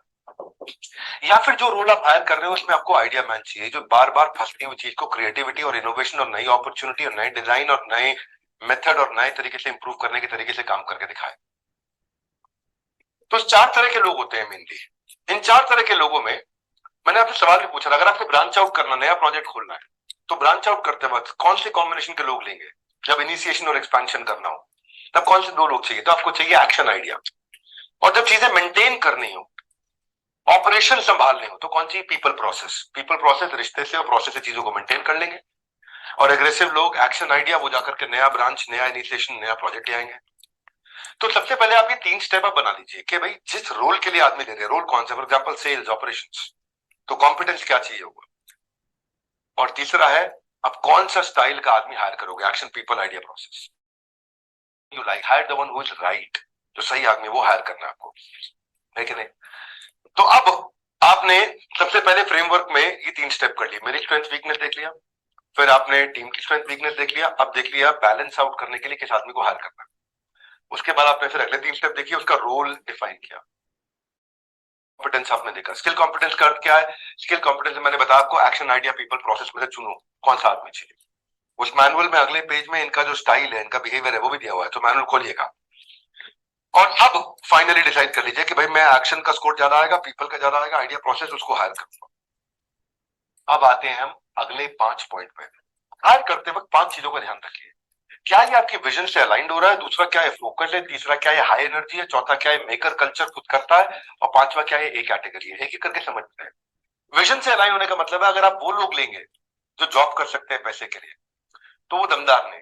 लेकिन वो लोग लेंगे जो आपके विश्वास पे, आपके बिलीफ पे बिलीव करते हैं, वो अपना खून, पसीना, आंसू सब आपके लिए बहा देंगे। तो यानी कि जो आपके पर्पस में बिलीव करता हो, ऐसे आदमी को हायर करो। ऐसे आदमी को मत हायर करो जो केवल पैसे के लिए काम करता हो। पैसा चाहिए, सबको चाहिए, लेकिन आपके विजन से अलाइन होना जरूरी है। वो मेरा पहला पॉइंट है। तो उससे सवाल पूछिए अच्छे, क्या आपने यहाँ क्यों चूज किया जॉब ज्वाइन करने के लिए? इंटरव्यू करते वक्त आपके लिए सफल होने का क्या अर्थ है? आपको उसका विजन समझ में आएगा, पर्पस समझ में आएगा। आपको क्या लगता है कि आप कैसे परिवर्तन ला सकते हैं? आपने पिछली जॉब क्यों छोड़ी, इसका विजन समझ में आएगा, कोर वैल्यूज समझ में आएगी आपको। आप क्या उससे पूछो कि आप अपने विजन को नीचे ट्रांसलेट कैसे करोगे। आप उससे पूछो कि आपको किस चीज ने बनाया है, apart from your school, parents, माता पिता, ऑक्यूपेशन, किस चीज से आप सीखते हैं? आपको समझ में आएगा उसका थॉट प्रोसेस क्या है, आपका पर्पस, अलाइनमेंट क्या है। उसे पूछो आप अल्टीमेटली क्या चीज लाइफ में अचीव करना चाहते हैं। उसे पूछो अगर आपको फास्ट फॉरवर्ड कर दिया जाए 10 साल के बाद, तो आप कहां देखते हो अपने आप को? हाँ, तो इस तरह आप उनसे सवाल पूछिए, उसके विजन को समझिए। अगर वो विजन अलाइन होता हो, पर्पस अलाइन होता हो, माइंडसेट अलाइन होता हो, तो आदमी बहुत अच्छा काम करेगा। दूसरा है फोकस्ड। फोकस्ड लोग मिलते नहीं है। There is nothing wrong with dedication and goal, but if you are not able to focus, everything is blur, सब बेकार है। तो फोकस बड़ा इंपॉर्टेंट चीज है, concentration on that one single task. अपने टाइम में 2005, 6, 7 की बात कर रहा हूं। उन दिनों मार्क जकरबर्ग फेसबुक के लिए जब हायरिंग करते थे तो कहते थे कोडिंग लिखते वक्त आपको हर 5 मिनट में एक टकीला शॉट पीना है और सबसे ज्यादा शोर के कमरे में बैठ के कोडिंग करनी है। जहां बहुत शोर आ रहा हो वहां कोडिंग करोगे, अकेले में नहीं करोगे। और हर 5 मिनट के बाद टकीला शॉट पीना और कोड एकदम परफेक्ट रन करना चाहिए और सक्सेसफुल होना चाहिए। तो वो उससे केवल एक चीज टेस्ट करते थे कि आदमी का फोकस कितना है। Because wherever your focus goes there is where the energy flows. Successful man जो है ना और कॉमन मैन में एक ही फर्क है, लेजर शार्प फोकस का। जिस आदमी का विजन बिल्कुल क्लियर है ना, और लेजर शार्प फोकस है, वो सफल होता ही होता है। तो उससे पूछो किस तरह के एनवायरनमेंट में आप प्रोडक्टिव होते हैं, आपकी बड़ी अचीवमेंट्स क्या है। वो उससे फोकस ओरिएंटेड क्वेश्चंस पूछो। क्या चीज आपका फोकस खराब करता है आपके लिए? आपके लिए अगर वो ये कहता है कि मैं जैक ऑफ ऑल ट्रेड्स, तो मतलब फोकस नहीं है उसके पास में। जैक ऑफ ऑल ट्रेड का मतलब क्या है? जो मल्टीटास्किंग, मैं ये भी कर लूं, ये भी कर लूं, ये भी कर लूं, ये भी कर लूं, मैं सब कुछ कर लेता हूं। फोकस नहीं है वो आदमी। फोकस आदमी होता है एक चीज को बिल्कुल एंड तक लेके जाता है। जैसे एचडीएफसी लिमिटेड है। एचडीएफसी लिमिटेड का एक ही फोकस है, 18 से 25% का ग्रोथ देना है हमारे को, अपने शेयर होल्डर्स को। ऐसा नहीं है कि कभी 75% पे जा रहा हो, कभी 100% पे जा रहा हो, कभी 0 पे जा रहा हो। एक फोकस से बिल्कुल आराम से, बहुत धैर्य के साथ, धैर्य महात्मा भी नहीं कर रहा, बड़े पेशेंस के साथ उसे रन किया है एचडीएफसी लिमिटेड ने। तो आपकी ऑर्गेनाइजेशन, उस बंदे का फोकस किस प्रकार का है, इसको चेक करना है। जब आप उससे ये चेक करोगे उसका फोकस किस प्रकार का है, तो आप उससे उसकी प्रोसेस, उसकी टेक्निक क्या, कि उसकी इफेक्टिवनेस कैसे बढ़ती है, एफिशिएंसी कैसे आती है, रिव्यू कैसे करता है, रिवॉर्ड रिप्रीमेंट कैसे करता है, टीम का काम कैसे चेक करता है, मल्टीपल प्रोजेक्ट में काम करना पसंद करता है, एक प्रोजेक्ट में करता है, उसके पुराने एक्सपीरियंस से उसके फोकस के ऊपर चेक करो। तीसरा, एनर्जी बहुत हाई होनी चाहिए एक आदमी में। एक आदमी 3 का काम करता हो ऐसा आदमी हायर करता है। ऐसा आदमी जो 3 लोग मिलकर 1 का काम नहीं कर पा रहे, बेकार लोग हैं। तो जो जिसकी magnetic personality, high energy, people first, optimistic, accomplish करने वाला, बहुत तेज एनर्जी के साथ काम खत्म करके उठता हूं वाला आदमी, वो आदमी नहीं 5 बज गया उठ गया, वो आदमी काम खत्म करके उठ, नहीं है काम ठीक है रिलैक्स कर लूंगा। जो इंटरनल एक्सटर्नल प्रेशर्स को अपने एनर्जी के साथ हैंडल कर सके, जो मन से मानसिक रूप से ट्रैवल लाइट करता हो, बुरी चीजों को फट से छोड़ देता हो, अच्छी चीजों को पकड़ के फिर एनर्जाइज हो जाता हो, किसके साथ उठता बैठता है उससे उसकी एनर्जी का पता चलता है, फीडबैक कैसे लेता है उसकी एनर्जी का पता चलता है। कैसे वो आसपास के होने वाले ब्लंडर्स को देखता है, उसकी एनर्जी का पता चलता है।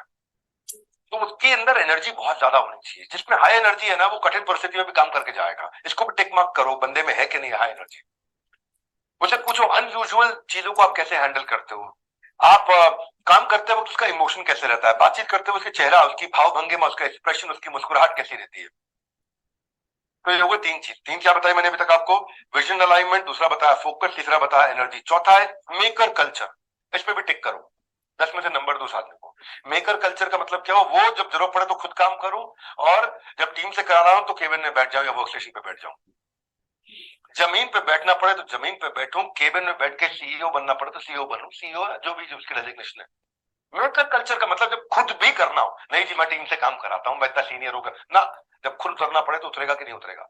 बड़ा इंपॉर्टेंट चीज है ये। क्योंकि जो लोग चार दीवारी के कमरों के अंदर बंद होकर काम करते हैं ना, वो काम कर रहे हैं कि नहीं कर रहे हैं पता नहीं चलता है। तो ऐसा आदमी जो टीम के बीच में बैठ सके, ऐसा आदमी जब टीम ना करे तो उन्हें हाथ से खुद करके दिखा सके, ऐसा आदमी जो टीम को इनकरेज कर सके, जो टीम के लिए एक रोल मॉडल बन सके, जो टीम के बीच में रह करके उनके बीच का बन के उनके साथ काम कराए, फिर जरूरत पड़े थोड़ा डिस्टेंस भी हो जाए, फिर जरूरत पड़े उनके साथ में जाए, फिर जरूरत पड़े थोड़ा डिस्टेंस भी हो जाए। इसको बोलते हैं मेकर कल्चर। कैसे कल्चर का आदमी है? बड़ा प्रोफेशनल हूं जी, मैं केबिन में बैठता हूं खाली, वैसा आदमी है ना। ऐसा जरूरत पड़ेगी तो खुद करूंगा, साथ में बताऊंगा, सिखाऊंगा, उनका चेक करूंगा, उनको कराऊंगा, वो करने लग जाएंगे तो दूर से देखूंगा। ये है मेकर कल्चर। हाँ, मेकर कल्चर से आप सवाल उसी के अराउंड पूछिए कि आपको अगर कठिन परिस्थिति और टीम से कैसे काम करें, बोले तो मैं खुद टीम के साथ खड़ा होकर काम कराऊंगा। तो जब आप ये सवाल उनसे पूछेंगे, जितने अच्छे सवाल पूछेंगे उतना अच्छा रिजल्ट निकल करके आएगा। और फाइनली पांचवा प्रश्न, पांचवें प्रश्न में भी चार चीजें हैं। वो क्या है? आगे का पोटेंशियल, पीछे का परफॉर्मेंस, काम करने की कला स्किल, और इच्छा शक्ति विल। ये चार चीजें और चेक करो। तो चार पिछली 1 2 3 4 में, और चार पांचवे के अंदर, टोटल 8 चीजें आप चेक कर रहे हैं हायर करते वक्त। पोटेंशियल मतलब ये प्रगति करेगा कि नहीं करेगा। परफॉर्मेंस मतलब आज तक इसने कैसा काम किया, हायर करते वक्त उससे सवाल पूछिए। स्किल मतलब काम करना आता है कि नहीं, विल मतलब काम करने की इच्छा मजबूत है कि नहीं। अब ये चारों चीजों में हो सकता है आपके यहाँ पे एक चौकीदार हो, बड़ा ईमानदार हो, बड़ी मेहनत करता हो, बहुत अच्छे से काम करता हो, हमेशा मुस्तैदी से रहता हो, और किसी गलत आदमी को आपके ऑफिस में घुसने ना दे। क्या चौकीदार जबरदस्त आदमी है, बड़ी अच्छी परफॉर्मेंस है, चौकीदारी की पूरा स्किल भी है, और मेहनत करने की विल भी है। तो क्या उसको सीईओ बना दोगे आप? क्या आप उसको चेयरमैन बना दोगे? नहीं, क्योंकि उसके अंदर एक चीज नहीं, आगे बढ़ने का पोटेंशियल। तो कुछ लोग होते हैं जिनके अंदर पोटेंशियल बहुत होता है। मेरा एक फार्म हाउस पे एक लड़का है जो हमारा स्टूडियो मैनेजर है, उसके अंदर बहुत पोटेंशियल है, जबरदस्त पोटेंशियल है, बुद्धिमान है, हर बात को सीख एनालाइज करता है, समझदार है। उसका बेटा भी बहुत समझदार, वो भी बहुत समझदार है, पर उसकी परफॉर्मेंस नहीं आती, परफॉर्मेंस में कमजोर है। तो उसको, उसके पास स्किल है, काम कर सकता है, पर नई चीज सीखने का विल मिस है। तो अब आपको ऐसे आदमी को जब आगे बढ़ाओगे तो आपको सिखाना पड़ेगा, समझाना पड़ेगा उसको। चारों चीजें चाहिए। पोटेंशियल ये दिखाता है कि आदमी आगे जाएगा, परफॉर्मेंस ये दिखाता है आज तक कैसा काम किया, स्किल ये दिखाता है काम करना आता है कि नहीं आता, विल ये दिखाता है कि कितनी इच्छा शक्ति है नया सीख के बहुत तेजी से आगे बढ़ने की। तो हमने इससे पहले आपको बता दिया, उसका अलाइनमेंट चेक करो, उसका फोकस चेक करो, उसकी एनर्जी चेक करो, और वो खुद काम कर सकता है कि नहीं चेक करो। उसके बाद पांचवें पॉइंट में ये चार चीजें बता दी, पोटेंशियल, परफॉर्मेंस, स्किल, विल। ये 8 चीजों के बेसिस पे आप आदमी को हायर करोगे, इसी के ऊपर आप सवाल करोगे उनसे, इसी के ऊपर क्वेश्चंस पूछना सीखिए। मैंने आपके मैनुअल में क्वेश्चन के सैंपल्स भी दिए थे आपको, मैनुअल खोलिए, इस फ्रेमवर्क को भरिए। फ्रेमवर्क मैंने आपको टोटल मिला के 3 स्टेप दिए हैं। एक स्टार्टअप में आप हायरिंग तभी करते हो जब वो आपके लिए डीक्लॉगर बनता है। डीक्लॉगर मतलब कहीं पे फंस रहे हो, जब भी आएगा क्राइसिस तुरंत आएंगे पीपल या प्रोसेस, जहां जहां क्राइसिस आया वहां हायर करोगे। ये मेरी कमजोरी है, क्राइसिस आ रहा है, इसके लिए आदमी हायर करूंगा। अपने जैसा आदमी नहीं हायर करूंगा, अपने ऑपोजिट आदमी हायर करूंगा, क्योंकि दो लोग अगर एक जैसा काम करते रहेंगे तो वही मिलता रहेगा जो मिलता आ रहा था। If two people think absolutely same, it means the second one is useless. तो आपको चाहिए बढ़िया आदमी। अब बढ़िया आदमी कौन सा होता है? वही होता है जो आपकी कमजोरी को पूरा कर दे आकर के, जो आप नहीं कर सकते वो करके दिखा दे। अब ये करते वक्त आपने ये, इसमें आपने पहला प्रश्न दिया, दूसरे प्रश्न में आपने ये डिसाइड किया कौन से कॉम्पिटेंस का आदमी चाहिए, और तीसरे प्रश्न में जहां 5 स्टेप है वहां आपने ये डिफाइन कर दिया कि मेरे को इंटरव्यू पे किस तरह के प्रश्न पूछने हैं, किस तरह के। जैसे ही आपने सारे प्रश्न किए, विच मीन्स उसका विजन अलाइनमेंट, उसका फोकस, उसकी एनर्जी, मेकर कल्चर यानी कि काम खुद कर सकता है, और पांचवा ए कैटेगरी। ए कैटेगरी में 4 चीजें मैंने आपको बता दी हैं, और वो 4 चीजें क्या है मैंने आपको एक्सप्लेन कर रही है कि उसका पोटेंशियल, परफॉर्मेंस, स्किल, विल। इसके बाद अब आप डिसाइड कर सकते हो उस आदमी को हायर करना है कि नहीं करना है। तो सवाल अच्छे पूछेंगे तो जवाब अच्छे मिलेंगे। इस फ्रेमवर्क को प्रिंट आउट निकालिए और इसको हायरिंग में इस्तेमाल करिए। अच्छे आदमी को हायर करना चाहते हैं क्योंकि your man power can be super power. अब तक 1 मिलियन बार ये बात बोल चुका हूँ, 10 लाख बार। तब भी कई बार दिमाग से बात निकल जाती है कि मैं जब बंदा खड़ा करेंगे तभी धंधा खड़ा कर पाएंगे, बंदा नहीं है तो धंधा नहीं है। हमारे साथ जुड़े रहने के लिए, फ्रेमवर्क को डाउनलोड करके इंप्लीमेंट करने के लिए, केवल वीडियो देखने के लिए नहीं है, आप सबका हृदय की गहराई से प्रेम पूर्वक बहुत बहुत धन्यवाद। Thank you so much for being a lovely audience. Honestly मैं अभी वीडियोस के रिएक्शन भी चेक कर रहा था, जो लोग वीडियो पे हैं, रूबी पालवैरन, मोहित कुमार सर, मैंने नाम लिखे हैं, Tarun Chashmewala sir, Saroj Modi ma'am, Bhupendra sir. So मतलब इतने सीरियसली आप सब नोट्स बना रहे हैं, ध्यान दे रहे हैं, दैट्स अ ग्रेट फीलिंग। और मैं क्वेश्चंस भी कुछ नोट डाउन करे हैं, जल्दी से उनके आंसर कर देता हूँ। सो पहला क्वेश्चन ये आया था कि सर ये वीडियोस कहाँ पे मिलेंगी। So I have a good news for you. ये वीडियोस अगर आप बेबी कम्युनिटी एप्लीकेशन पे ढूंढ रहे हैं, so I have a good news for you कि ये वीडियो आपको बेबी कम्युनिटी एप्लीकेशन पे नहीं मिलेंगी। सो दैट इज वाई, यही पर्पस है कि मैं चाहता हूँ कि आप सीरियसली सुने इस ट्रेनिंग को, क्योंकि ये वीडियो नहीं है भाई बेबी कम्युनिटी एप्लीकेशन पे। ठीक है, सो आप इसकी रिकॉर्डिंग भी देख सकते हो दोबारा से। हाँ, कुछ वीडियोस हैं जो बेबी कम्युनिटी एप्लीकेशन में है, मैं आपको आगे से वो इंक्लूड करके बता दूंगा कि कौन सी वीडियो है, ताकि आप उसको दोबारा से देख पाओ। ठीक है, सो अब हम अभी क्वेश्चंस मत भेजना। मैं okay, thank you so much for your messages, hearts. Hare Krishna sir, मैं देख पा रहा हूँ बहुत सारे मैसेजेस आ रहे हैं। अब हम वापस से ट्रेनिंग पे आते हैं। ठीक है, सो स्टेप बाय स्टेप चलेंगे, आप सब लोग में से कनेक्टेड रहिए, आप भी इंजॉय करोगे, कुछ नया सीख के जाओगे। ठीक है, सो हमने अब फ्रेमवर्क की वीडियो देख ली। अब मैं आपको बताने वाला हूँ समरी इसकी, जो मैं आज से हमने ऐड किया है, ये नया बोनस है। ये भाई हमने समझा शुरुआत में कि ये मैन पावर को ढूंढने में मदद करता है। अब अगर हमको समराइज करना हो तो सबसे पहले तो right man power for the right job, ये सबसे क्रिटिकल है। क्योंकि ऐसा नहीं कि भाई कोई बंदा अगर इंटरव्यू देने आया तो वो अनस्किल्ड है, अनस्किल्ड नहीं होता, लेकिन उसके स्किल उस रोल के लिए मैच नहीं करते। तो इस फ्रेमवर्क की मदद से हमने समझा कि कैसे हम सही मैन पावर सही जॉब के लिए ढूंढ सकते हैं। हमने ये सीखा स्ट्रेंथ्स एंड वीकनेसेस क्या होती है, और अपनी स्ट्रेंथ और वीकनेस को कैसे आइडेंटिफाई करें। विवेक से कॉम्पिटेंसी एनालिसिस की बात करी थी, आई डोंट नो आप में से कितने लोगों ने वो टेस्ट किया है, नहीं किया है। It's also a very interesting framework. तो उससे आप अपने स्ट्रेंथ्स एंड वीकनेसेस आइडेंटिफाई कर पाते हैं। और थंब रूल क्या है, जहां पे आप लैक करते हो वहां पे आपको, सॉरी यहाँ पे लिखा हुआ है हायर फॉर स्ट्रेंथ, इसका होना चाहिए hire for weakness way you lack. यानी कि जहां पे आप वीक हो वहां पे आप हायर करो।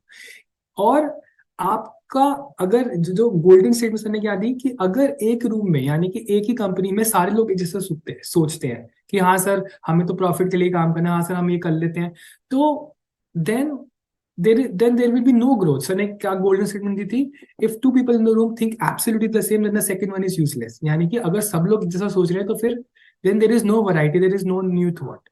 तो ये विवेक सर ने बताया, और इंटरव्यू के बहुत सारे क्वेश्चंस दिए इस वीडियो के अंदर। ठीक है, सो ये समरी थी आप सबके लिए। और यस, वन मोर थिंग, क्या क्या स्किल्स रिक्वायर्ड होते हैं अलग अलग रोल के लिए। सर ने एग्जाम्पल्स में बताया कि अगर आप सेल्स में काम करते हैं तो कैसा व्यक्ति चाहिए, एचआर के लिए, मार्केटिंग के लिए, कस्टमर सर्विस के लिए किस प्रकार का कॉम्बिनेशन होना चाहिए। सर ने एग्जाम्पल्स दिए इस वीडियो के अंदर। So time for a quick test. आपको क्या लगता है कि ये हायर एम्प्लॉय फ्रेमवर्क जो है ये कौन से पी में आता है, 8P का सीक्वेंस। और हाँ, मैं बताना चाहता हूँ, अभय यादव जी ने मुझे मैसेज किया अभी और उनको 8P का सीक्वेंस याद है। गुड जॉब अभय सर, वेरी गुड। इसी प्रकार से मैं चाहता हूँ कि आप सबको भी याद हो जाए। हायरिंग एम्प्लॉयज कहाँ पे आता है, people people people people people. अरे किसी ने 6P बोल दिया, नहीं भाई, people is the right answer. Good job, thank you, बिल्कुल सही जवाब, आपने एकदम सही कहा, people is the right answer, thank you. अब हम बात करते हैं इसके फ्रेमवर्क की। ठीक है, तो मैं अब आपको इसको फ्रेमवर्क दिखा रहा हूँ। ये देखिए, यहाँ पे सर ने ऑल दो ये फ्रेमवर्क वीडियो में बार बार दिखाया था, बट इसको समराइज करते थे। सबसे पहला क्या है, अपनी हायरिंग रिक्वायरमेंट्स जो है वो मेंशन कीजिए कि भाई मेरी क्या स्ट्रेंथ एंड वीकनेस है, जिस रोल के लिए मैं हायर कर रहा हूँ उसके लिए क्या स्ट्रेंथ्स एंड वीकनेसेस मुझे चाहिए और मेरी हायरिंग की रिक्वायरमेंट्स क्या है।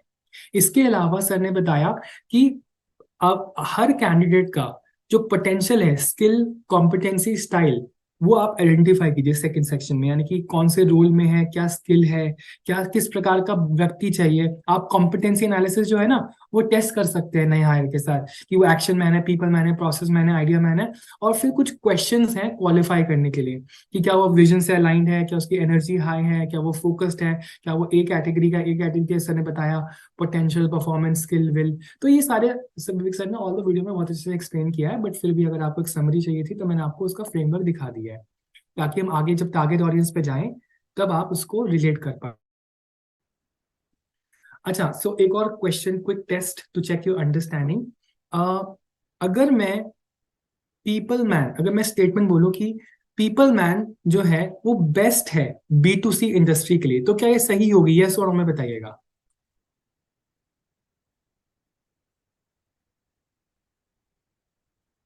ओके, मिक्स्ड आंसर आ रहे हैं, कोई कह रहा है यस, कोई कह रहा है नो। 50-50 में कहूंगा। तो यहाँ पे मैं आपको करेक्ट करना चाहता हूँ दोस्तों, जिन लोगों ने बोला यस। विवेक सर ने इतनी बार ही बताया कि जॉब का रोल क्या है वो डिफाइन करेगा कि किस प्रकार का व्यक्ति चाहिए। B2C इंडस्ट्री में हर प्रकार का डिपार्टमेंट होता है। B2C क्या होता है? Business to consumer. ठीक है, यानी कि जैसे फॉर एग्जाम्पल फ्लिपकार्ट बिजनेस है, सीधा कंज्यूमर को माल बेच रहा है। ठीक है, लेकिन अगर हम इंडिया मार्ट की बात करें, बिजनेस टू बिजनेस, यानी कि उसका कस्टमर कौन है? जो आगे से सर्विसेज प्रोवाइड करेगा, है ना। तो B2C इंडस्ट्री में हर प्रकार के डिपार्टमेंट्स होते हैं। So depending upon the department आप आइडेंटिफाई करेंगे कि मुझे पीपल मैन चाहिए या नहीं चाहिए, या फिर क्या किस प्रकार का कॉम्बिनेशन होना चाहिए, वो आपकी रिक्वायरमेंट पे डिपेंड करेगा। I hope with this question आपको अंडरस्टैंडिंग और क्लियर होगी। अब हम टारगेट ऑडियंस की तरफ आ रहे हैं। सो टारगेट ऑडियंस पे बढ़ने से पहले एक quick video on a lighter note, just to bring a smile on your face.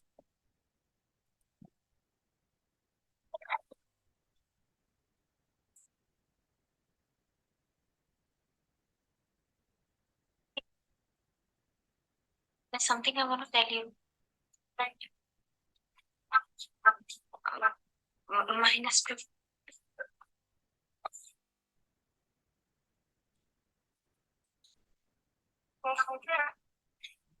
Even I have something to tell you. Huh? Lasting relationships are based.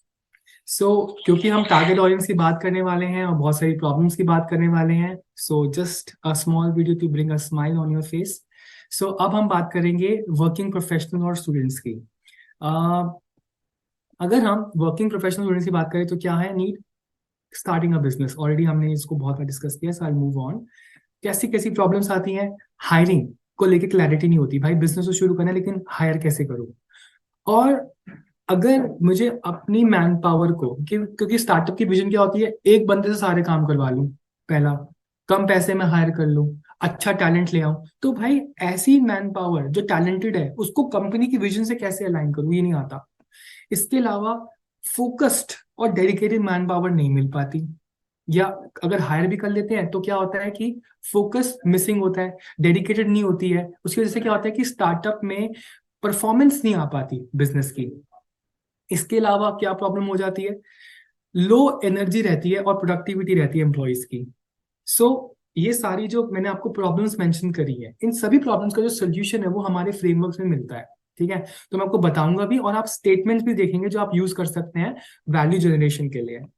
Solution जैसे कि हमने इसमें सीखा कि रिचर्ड ब्रांसन सर का 3 स्टेप फॉर्मूला क्या है to fill the gaps in hiring. याद आ रहा है आपको? My strength and weakness, teams strength and weakness and my hiring requirement, याद आ रहा है? तो वो आपको इसको सीखने को मिलता है इसके अंदर।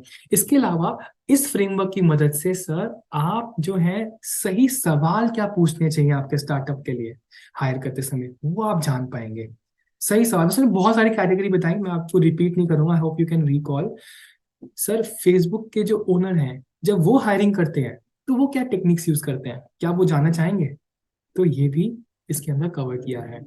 मेकर कल्चर क्या होता है, सर ने वो बताया। तो सर आप जो है इस फ्रेमवर्क की मदद से आइडेंटिफाई कर पाएंगे कि वो मेकर कल्चर के एम्प्लॉयज कैसे आइडेंटिफाई करें मार्केट में।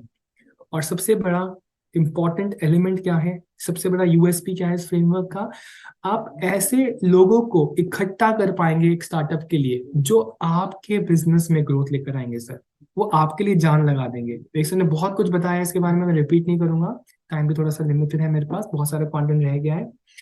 अब दूसरी चीज क्या है, वर्किंग प्रोफेशनल एंड स्टूडेंट्स में दूसरी नीड आती है लुकिंग फॉर अ जॉब। ठीक है, चाहे वो स्टूडेंट है चाहे वर्किंग प्रोफेशनल, तो इनकी क्या क्या प्रॉब्लम्स होती है जब वो इस सिचुएशन में होते हैं, जब ये नीड है तो क्या क्या प्रॉब्लम्स होती हैं। पहला कि वो उनको पता नहीं कि मेरी पर्सनल स्ट्रेंथ्स क्या है। दूसरा, जॉब मार्केट में यार कितने प्रकार की जॉब्स हैं, क्या क्या ट्रेंड्स हैं, किस प्रकार का रोल अवेलेबल है मार्केट में मेरे स्किल्स के अकॉर्डिंग, या मैं कौन से रोल में जाऊं, ये सारे ना डाउट्स होते हैं मन में बेसिकली। और उसके अलावा जैसे मैंने आपको पहले भी बताया, रिज्यूमे और कवर लेटर ये लिखना ही नहीं आता। सो और सबसे इंपॉर्टेंट जो कॉमन है, आप सोच रहे होगे ना सर ये तो ओवरलैपिंग हो रही है, एक्चुअली में प्रॉब्लम्स वही है ना, प्रॉब्लम्स तो वही रहती हैं, तो इसलिए ओवरलैपिंग है। और बार बार हम रिपीट करेंगे तो हमें याद भी हो जाएंगी कि यार ये, क्योंकि 4-5 चीजें ना आपकी टिप्स होनी चाहिए। सर क्या आपको दिक्कत आ रही है इंटरव्यूज को क्रैक करने में, रिज्यूमे नहीं लिख पा रहे हो, है ना, तो ये सारी प्रॉब्लम्स को आप पैराफ्रेज कर पाओगे। जैसे कस्टमर ने बोला ना कि जॉब मिलने में दिक्कत है, तो आप ये 4 चीजें बोल दो उसको, यार क्या बात है, तेरे को तो सब पता है यार, बिल्कुल हाँ यही दिक्कत है। तो आपका ना वो अंडरस्टैंडिंग बन जाएगा, कस्टमर के साथ रिलेशनशिप बिल्ड कर पाओगे, रिलेट कर पाओगे। दोस्तों, और ये जो सारी स्लाइड्स है ना एक्चुअली में आप ही के लिए है, आप ही को और अच्छे से अंडरस्टैंडिंग देने के लिए। अब मैं आ रहा हूँ इसके सोल्यूशन पे। इस फ्रेमवर्क की मदद से आप अपना खुद का सेल्फ असेसमेंट कर पाएंगे कि यार आप अगर जॉब देख रहे हो सर, आपकी स्ट्रेंथ्स और वीकनेसेस क्या है, आप किस जॉब रोल के लिए बने हो, ये आपको क्लियर हो जाएगा इस फ्रेमवर्क की मदद से।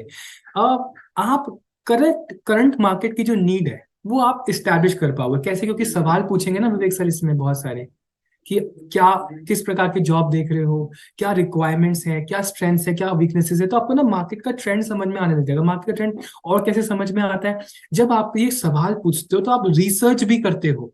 पैरेलली रिसर्च कैसे करते हो, आप वेबसाइट पे जाओगे कंपनी की, आप वहां पे देखोगे किस प्रकार के लोग वो हायर करते हैं, उनकी टीम में जो लोग हैं उनके लिंक्डइन की प्रोफाइल पे जाओगे, उनका किस प्रकार का एक्सपीरियंस है, या जिस डिपार्टमेंट के लिए वो हायर कर रहे हैं उस डिपार्टमेंट के अंदर किस प्रकार के उन्होंने की रिस्पॉन्सिबिलिटी एरियाज मेंशन कर रखे हैं। इन सबसे क्या होगा, आपके हायरिंग होने के चांस, आपके हायर होने के चांस बढ़ जाएंगे। उसके अलावा सर आप अपने रिज्यूमे को और बेटर कर पाओगे। इसके अलावा आप इस फ्रेमवर्क की मदद से खुद को प्रिपेयर कर पाओगे। सर कैसे सवाल पूछता है एंटरप्रेन्योर, वो विवेक सर ने इस वीडियो के अंदर बताया है, तो आप अपने आप को प्रिपेयर कर सकते हो। इसके अलावा दोस्तों अब हम बात कर रहे हैं स्टूडेंट की। अगर एक स्टूडेंट है और वो अपना बिजनेस एक्यूमेंट बिल्ड करना चाहता है, इस फ्रेमवर्क में कौन सी प्रॉब्लम्स हैं जो सॉल्व हो रही हैं।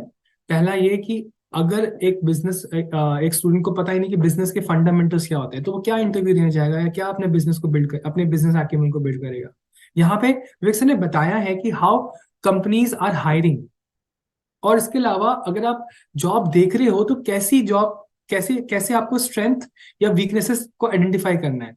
आपको प्रैक्टिकल नॉलेज नहीं है, आपको आपके अंदर ट्रांसफरेबल स्किल्स, मैंने पहले भी बताया था, ऐसे स्किल्स जो अलग अलग रोल्स के लिए कॉमन होते हैं। इसके अलावा कम्युनिकेशन स्किल्स इंटरव्यू के लिए बहुत इंपॉर्टेंट होते हैं। मैं आपको अपना पर्सनल एक्सपीरियंस भी बताना चाहता हूं दोस्तों। आप थोड़ा सा सरप्राइज होंगे बट दैट्स अ फैक्ट कि बहुत कुछ टाइम पहले तक मैं इंग्लिश में बात नहीं कर पाता था, मैं प्रेजेंटेशंस नहीं दे पाता था। सो ये मैंने कैसे इंप्रूव किया, जब मैंने आइडेंटिफाई किया कि मैं मेरी इंग्लिश कम्युनिकेशन वीक है बिकॉज ऑफ सर्टेन रीजंस, मैंने वो रीजंस आइडेंटिफाई करे। उसके बाद प्रैक्टिस किया कि क्या कॉमन क्वेश्चंस आते हैं या क्या कॉमन डिस्कशंस होती हैं इंग्लिश में, और उसको प्रैक्टिस करने के बाद मैं अपने कम्युनिकेशन स्किल्स भी इंप्रूव कर पाया, अपने प्रेजेंटेशन स्किल्स भी इंप्रूव कर पाया। सो इसी प्रकार से अगर कोई स्टूडेंट है, बिजनेस एक्यूमेंट बिल्ड करना है लेकिन उसके कम्युनिकेशन स्किल्स वीक है, तो इस फ्रेमवर्क की मदद से वो आइडेंटिफाई कर पाएगा कि कहाँ पे वीक है, क्या क्वेश्चंस होते हैं जिसको उसको इम्प्रूव करना है ताकि उसके कम्युनिकेशन स्किल्स इम्प्रूव हो जाएं। दोस्तों हम बात कर रहे हैं सॉल्यूशंस की अब।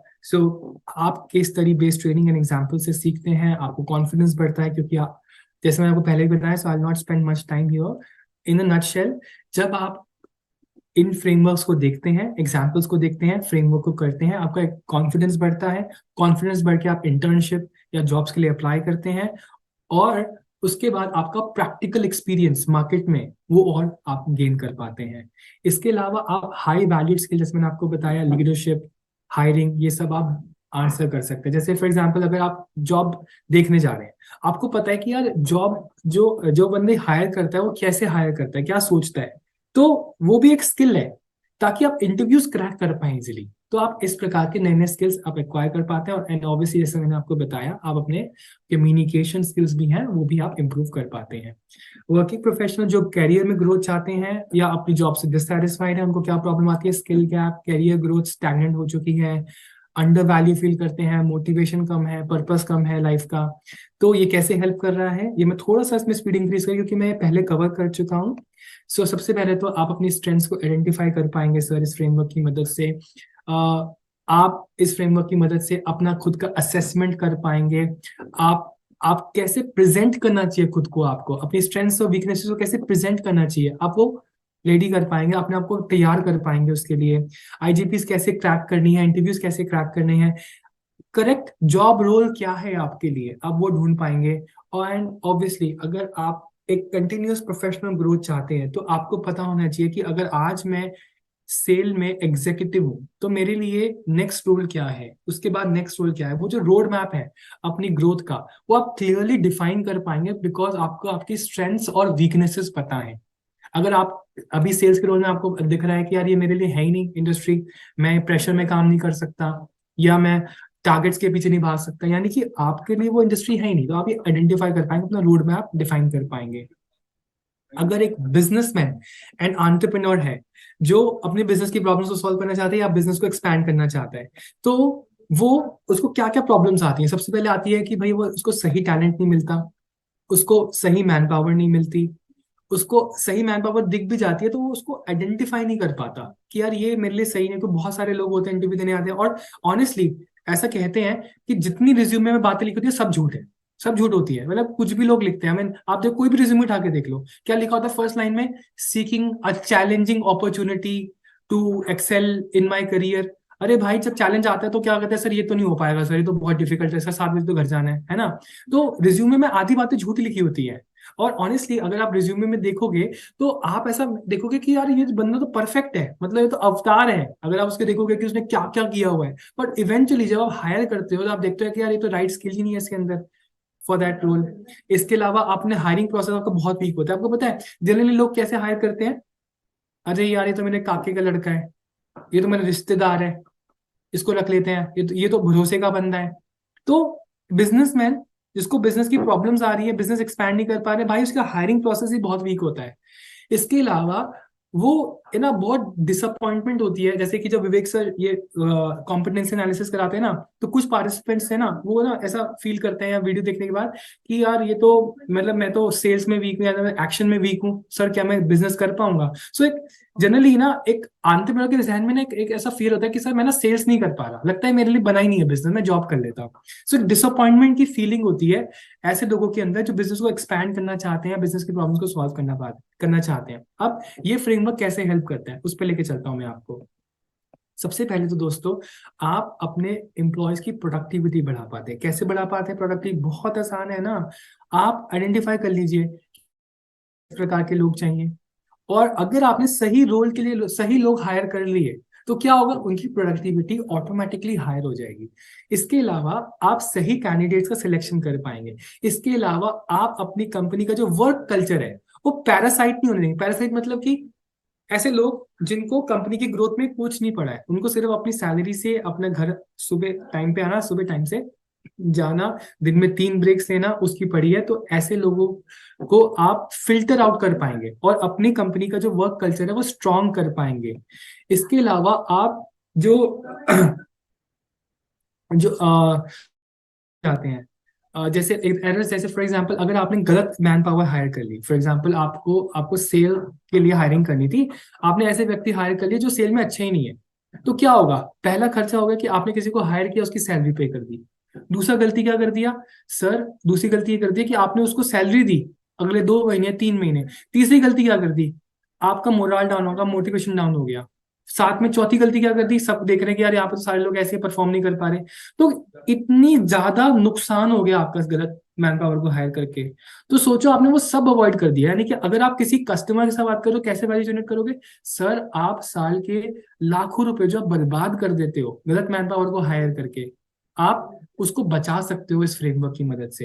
एंड ऑब्वियसली आप अगर सही मैन पावर हायर करोगे तो वो इनोवेटिव होगी, वो क्रिएटिव होगी।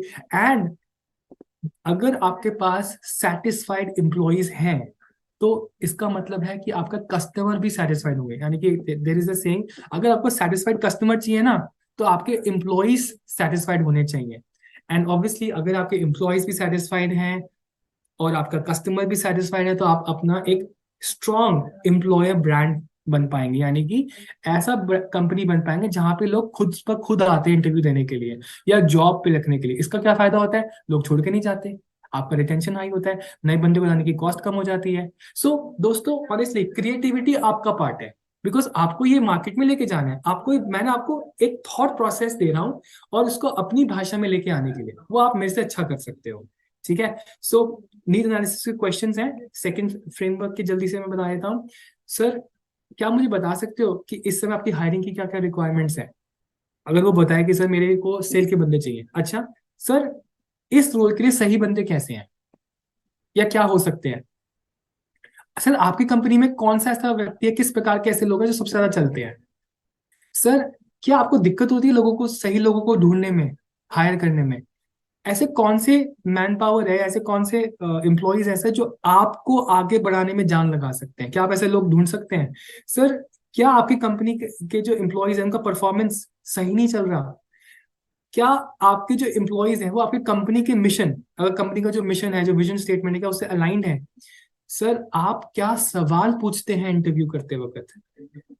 अगर आपको ए कैटेगरी एम्प्लॉयज चाहिए तो आप वो कैसे ढूंढेंगे? इन सब सवालों की मदद से आप जो है वो सही मैन पावर ढूंढ पाएंगे दोस्तों। So what is the time? 10:31। Actually मुझे 10:50 पे स्टेज जो है वो हैंड ओवर करना है ज्ञान सर को, इसलिए मैं just looking at my watch. So now we will move to the third framework. मैं जल्दी से इसको कवर करने की कोशिश करता हूँ बिफोर ज्ञान सर स्टेप्स इन, बिकॉज आपके लिए और भी इंटरेस्टिंग है। So stay tuned. फ्रेमवर्क है कल्टीवेटिंग नवरत्ना। ओके, सो अभी तक तो आप लोग, अच्छा मैं एक बार इससे पहले सवाल देख लूं जल्दी से, मेरा ये भी मेरा ब्रांड प्रॉमिस है ना कि सवालों को जवाब देना। So to make relationship, okay, so no question as such मैं देख पा रहा हूँ। हमें काफी ऊपर चला गया, कोई ऐसा क्वेश्चन आया नहीं है throughout the session. Okay, so अब मैं आपको नेक्स्ट फ्रेमवर्क पे लेके चल रहा हूँ। Okay, so the next framework is cultivating Navratna. भालो बहुत इंपॉर्टेंट फ्रेमवर्क है, बहुत ज्यादा बहुत ज्यादा। मैं ना, अच्छा मैं टेस्ट ले लेता हूँ पहले आपका। Test test test test test test test, where is the test? Yes, this is the test. So cultivating Navratna, चलो ठीक है, मैं इसको बाद में ही कवर करता हूँ, पहले आपको वीडियो दिखा देता हूँ। अगर मेरे को इसको वन लाइन में आंसर करना है, इस फ्रेमवर्क में क्या इंक्लूडेड है? सो इस फ्रेमवर्क की मदद से आप कॉम्पिटेंट मैन पावर आइडेंटिफाई कर पाओगे और उनको इंगेज कर पाओगे। अगेन ये, जैसे हमने पीछे पीपल का चैप्टर पढ़ा ना, उसी प्रकार से ये भी आपको सही man power, competent man power को ढूंढने में और उनको अच्छे से, अगर ऑलरेडी आपने हायर कर लिया है, अपनी कंपनी में है आपकी मैन पावर ऐसी, तो उनको और बेटर इंगेज करने में, या अगर आपकी मैन पावर प्रोडक्टिव नहीं है उनको और प्रोडक्टिव करने में आपको हेल्प करता है ये फ्रेमवर्क। एक ही फ्रेमवर्क के इतने सारे सॉल्यूशंस हैं। तो मैं आपको फ्रेमवर्क की वीडियो दिखाता हूँ, फिर हम डिस्कशन को करेंगे जल्दी से। I have the video for you.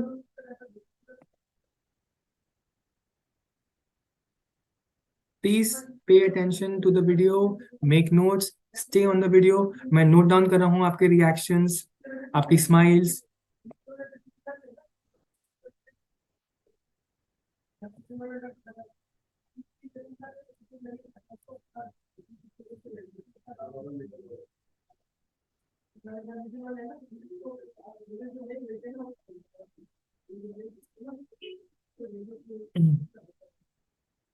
आपका स्वागत है। मैं Vivek Bindra, founder and CEO Bada business dot com. बधाई देता हूं आपको एक कोर्स ज्वाइन करने के लिए दोबारा से, क्योंकि लीडरशिप फनल का आपको एक और फ्रेमवर्क मिलने वाला है। कल्टीवेटिंग नवरत्न पावरफुल फ्रेमवर्क है।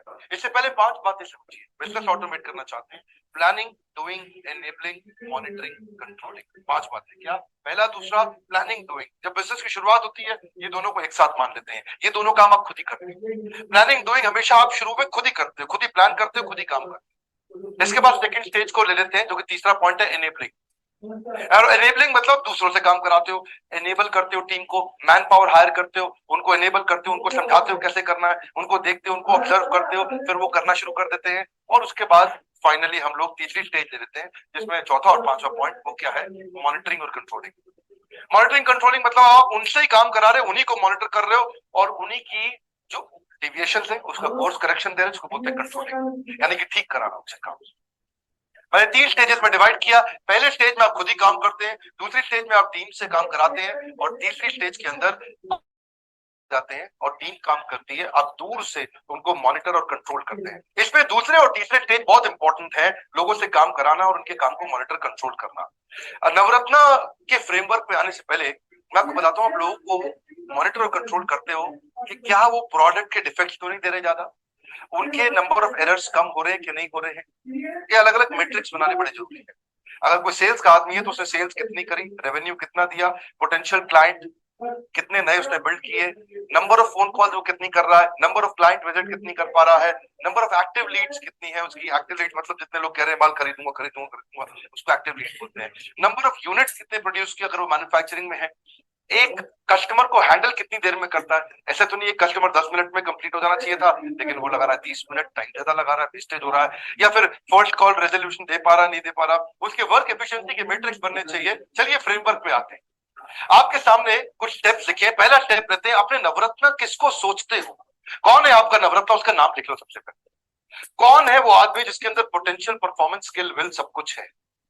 हो सकता है ऑर्गेनाइजेशन छोटी हो तो ज्यादा नाम आपको ध्यान में ना आए, अगर ऑर्गेनाइजेशन बड़ी हो तो ज्यादा नाम होंगे। पर अगर ऑर्गेनाइजेशन छोटी है तो जो भी 1 2 3 4 5 जितने भी लोग हैं उनमें से अभी किसी एक का नाम होगा, तो सबसे इंपॉर्टेंट बात। उसके बाद में ये लिखिए कि उसकी कौन सी कॉम्पिटेंस ऐसी है जो 3/10 है, और कौन सी कॉम्पिटेंस ऐसी है जो 7/10। 3/10 ये वो कॉम्पिटेंस होती है कि जो आदमी को काम करना नहीं आता है वो नहीं कर सकता। फॉर एग्जाम्पल, डेटा में काम करने वाले व्यक्ति को, जिसको डेटा पढ़ना, एक्सेल फाइल बनाना, रिपोर्ट्स तैयार करना, स्टेटमेंट और शीट्स को पढ़ना, ये लोग वो हैं जो थोड़े प्रोसेस ओरिएंटेड होते हैं। इनको बोलो सेल्स करके आओ, सेल्स नहीं कर पाएंगे। और जो सेल्स करने वाले लोग हैं, बातचीत करने वाले लोग हैं, उनको बोलो सारा डेटा पे काम करो, तो वो डेटा पे नहीं कर पाएंगे। तो देखिए कि किसका कौन सा 3/10 है, 7/10 है। फॉर एग्जाम्पल, मेरे को कुकिंग करने नहीं आती, कुकिंग मेरा 2/10 होगा। फॉर एग्जाम्पल, बिजनेस ट्रेनिंग करना, लोगों को समझाना सिखाना, ऑर्गेनाइजेशन को रन करना, ऑर्गेनाइजेशन को विजन डायरेक्शन देना, मेरा 8/10 9/10 हो सकता है। तो मैं उसी पे काम करूंगा।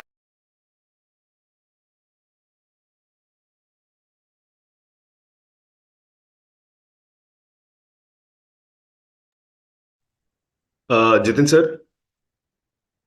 करके लिख लिया। अब आपको समझ आ गया कि मुझे इसकी इस कॉम्पिटेंस से काम कराना है, किसकी क्या ताकत है, उसको उसी काम पे डालो। हर एक से हर एक काम नहीं कराए जाते, उसकी ताकत के हिसाब से उससे काम कराओ। क्योंकि मछली को तो पेड़ पे चढ़ाना नहीं है, ये तो आप कई बार सुन चुके हैं मुझसे। मछली पानी में तैरेगी, पेड़ पे बंदर चढ़ता है। तो मछली की कॉम्पिटेंस है पानी में, बंदर की कॉम्पिटेंस है पेड़ पे, उसको उसी के कॉम्पिटेंस पे काम चलाएंगे।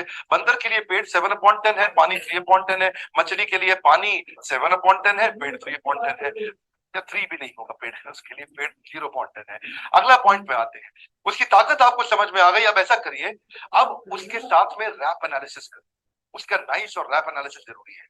तो ये मेरा अगला पॉइंट, रैप एनालिसिस, यानी कि रिक्रिएशन, एस्पिरेशन, प्रोफिशिएंसी, प्रॉब्लम। देखिए, वो सामने वाला जो आपका एम्प्लॉय है, जो आपका लीडर है, जो आपका नवरत्न है, उसको क्या करना अच्छा लगता है, मजा किस में आता है? रिक्रिएशन। एस्पिरेशन, वो करियर में बनना क्या चाहता है, वो पहुंचना कहाँ चाहता है। प्रोफिशिएंसी, उसकी एक्सपर्टीज किस चीज में, प्रॉब्लम, उसको कौन सा काम करना पसंद नहीं है। कई बार आप उसको एक ऐसा काम दे देते हो जिसको सुनते उसकी सांस फूल जाती है, घबरा जाता है, ये क्या दे दिया कर, तो वो यानी कि प्रॉब्लम वाला है। और प्रोफिशिएंसी मतलब जिस चीज में बहुत एक्सपर्ट है। जब आप उसका कॉम्पिटेंसी लिख चुके हो, उसका रैप एनालिसिस कर चुके हो, उसका कनेक्टर यही है, उसका कनेक्टर, उसका रैप एनालिसिस ही उसका कनेक्टर है, उसका नाइस एनालिसिस उसका कनेक्टर है, उसका नीड, इंटरेस्ट, कंसर्न, एक्सपेक्टेशन, वो चाहता क्या है। जब आपको समझ में आ गया उसकी ताकत क्या है, वो चाहता क्या है, आपने उसका 7/10 लिख लिया, उसकी कॉम्पिटेंसी लिख ली, उसका नीड, इंटरेस्ट, कंसर्न, एक्सपेक्टेशन लिख लिया, उसका रिक्रिएशन, एस्पिरेशन, प्रोफिशिएंसी, प्रॉब्लम लिख लिया, आपको समझ आ गया भाई अब इससे मुझे बात क्या करनी है। तो 2 लाइन की छोटी सी एक स्क्रिप्ट बना लो, एक 5 लाइन की एक स्क्रिप्ट बना लो कि उससे किस एरिया पे बात करोगे, उसकी ताकत की बात कैसे करोगे। जानते हैं सैंपल स्क्रिप्ट में क्या होता है? सैंपल स्क्रिप्ट के अंदर आपके पास उसकी कोई ना कोई पुरानी अच्छी उसने अभी तक क्या अच्छा किया वो लिख लीजिए, उसकी क्या ताकत है वो लिख लीजिए। जब आपके सामने वो लिखा रहेगा ना और आप बताओगे आपको याद है सर पिछले साल आपने सबसे डिफिकल्ट काम को आपने जो दूसरे 1 महीने में कर रहे थे आपने 5 दिन में कर दिया था, तो वो बड़ा खुश होगा, सर को अभी तक याद है, सर को अभी तक याद है। ये एक्सटेम्पोर नहीं होगा, अचानक नहीं होगा, इसकी स्क्रिप्ट बनानी पड़ेगी आपको। अगर आप अपने लीडर से बात करने जा रहे हो तो पहले अपने आप को प्रिपेयर करो, क्योंकि बहुत इंपॉर्टेंट कस्टमर है वो लीडर आपका। याद करो उसने पिछले 1 साल में, 2 साल में, 3 साल में, 5 साल में क्या क्या जबरदस्त काम किए आपके लिए, उन सबको लिखो। उसके बाद जाके उसकी ताकत के हिसाब से सैंपल स्क्रिप्ट के बाद उसके साथ को क्रिएट करो उसका रोल स्टेटमेंट, गोल स्टेटमेंट, यानी कि रीडिजाइन करो कि अब उसका क्या रोल रहने वाला है और उसका क्या गोल रहने वाला है, आप उसको चेंज करने जा रहे हैं। याद रखिए आप उसकी कॉम्पिटेंसी के हिसाब से काम करा रहे हैं, क्योंकि मछली को अगर आपने पानी में तैराना शुरू कर दिया तो मछली की स्पीड बढ़ जाएगी, पानी से बाहर लाते ही उसकी स्पीड घट जाती है। वही एम्प्लॉय आपका 3 गुना 4 गुना ज्यादा काम करके दिखाएगा जब आप उसकी ताकत का काम उससे कराओगे। मैंने कई दफा देखा ये गलती करके, और अपनी ऑर्गेनाइजेशन में भी देखा। आज सैकड़ों लोग हमारी टीम में काम करते हैं, पूरी पूरी बिल्डिंग्स भरी हुई हैं आज हमारे ऑफिस की, साउथ दिल्ली में हमारा ऑफिस है, और हम हमेशा देखते हैं कि जिस आदमी की जो ताकत है उस पर काम कराएं, उसका रोल और गोल बनाए, उसकी स्पीड बढ़ती है, यानी कि तनख्वाह आपने उतनी दी, काम 4 गुना करा दिया। मेरी बात समझिएगा, तनख्वाह उतनी गई और उसी से आपने 4 गुना ज्यादा काम करा लिया, 400% ग्रोथ हो गया। लेकिन उसके रोल और गोल में एक मैट्रिक्स जरूर बना दीजिए। मैट्रिक्स का मतलब है इसको मेजर कैसे करेंगे, तो फाइनल पॉइंट मैट्रिक्स और उसका टाइम और डेट लिख लीजिए, किस दिन आप उससे मीटिंग करने वाले हैं रोल गोल के बाद। जैसे मैंने आपको बताया कि वर्क एफिशिएंसी के मैट्रिक्स, पीछे मैंने आपको कई सारे वीडियो की शुरुआत में बताए थे कि potential client, sales lead, active lead, कितना जल्दी क्लोजर किया, ये सब पहले बताए थे। मान लो वो एचआर का एम्प्लॉय है और एचआर हेड है आपका, आप उसको बोलो कि वो आपका रेवेन्यू पर एम्प्लॉय निकाल के दे, फॉर्मूला बनाइए उसके साथ, या फिर उसका कॉस्ट पर हायर निकाल के दे कि आप एक आदमी हायर करके लाते हो उसकी कॉस्ट क्या आती है, कि टोटल रिक्रूटमेंट जो करी गई है उसको डिवाइड कर ले total number of new hire से, आपके सामने आ जाएगा फॉर्मूला। या फिर अगर कोई बड़ा लीडर है तो उससे आप प्रॉफिट पर एम्प्लॉय में निकलवा सकते हो कि टोटल बिजनेस प्रॉफिट कितना, नंबर ऑफ एम्प्लॉय से डिवाइड कर लो, यानी कि एक एम्प्लॉय से मुझे ऑन एन एवरेज इतना प्रॉफिट मिल रहा है। टाइम शीट भी निकलवा सकते हो कि भाई टोटल नंबर ऑफ आवर्स कितने थे और टोटल नंबर ऑफ काम कितना किया गया। जैसे मान लो 9 घंटे थे, काम किया कितना गया, लेट्स से 4.5 घंटा, तो 50% उसका एक्चुअली वर्क एफिशिएंसी आ रही है, काम की एफिशिएंसी आ रही है। हर चीज के लिए फॉर्मूला बनाए जा सकते हैं, हर प्रोडक्टिविटी हर डिपार्टमेंट में बनाई जा सकती है फॉर्मूला के माध्यम से। मैं आपको उसके लिए अलग वीडियो देते रहूंगा, मेरे सारे वीडियोस को आप ध्यान से देखिए। ये जो फ्रेमवर्क हमने आपको दिया है, फ्रेमवर्क से चीजें जब सामने पेपर पे आती हैं तो उनको एग्जीक्यूट करना आसान हो जाता है, जबकि दिमाग में रहती है एग्जीक्यूट करना मुश्किल रहता है। प्रॉब्लम सॉल्विंग कोर्सेज हमने कई लॉन्च किए हैं। Okay, thank you for staying on video. Thank you so much. So this was on cultivating Navratna. So मैं अपनी presentation को दोबारा से share कर रहा हूँ। One second.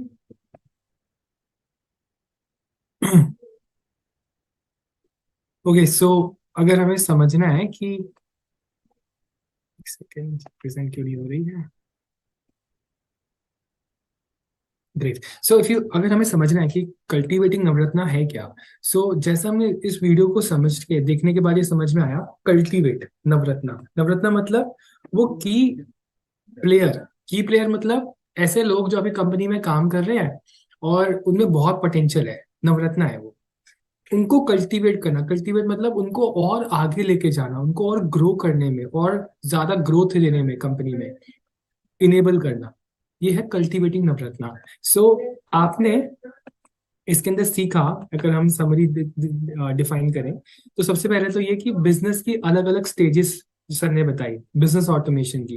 अच्छा, एक क्वेश्चन है, देखते हैं कि आपकी प्रेजेंस ऑफ माइंड है या नहीं है। विवेक सर ने क्यों बताया बिजनेस ऑटोमेशन इस वीडियो के अंदर? Any clues?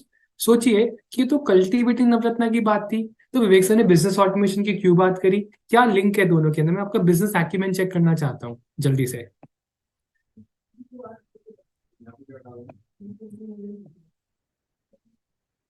Okay, Saroj madam कह रही हैं यही लोग बिजनेस को आगे लेकर जाएंगे sir.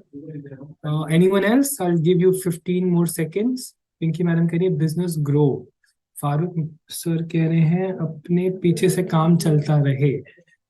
Farooq sir, you have won the award, very good. बिल्कुल सही कहा। बिजनेस ऑटोमेशन कैसे होता है? बिजनेस ऑटोमेशन करने के लिए आपको सही मैन पावर चाहिए। तो इसीलिए विवेक सर ने यहाँ पे बिजनेस ऑटोमेशन की बात करी है, जहाँ पे विवेक सर ने 5 स्टेजेस बताई हमें, जैसे कि planning, doing, enabling, monitoring and controlling. तो वो 5 स्टेजेस आप तभी कर पाएंगे जब आपका मैन पावर जो है ना, वो आपको, आप सही तरीके से उनको सही काम में लेके जा रहे हो, तभी आप ये कर पाओगे 5 स्टेजेस।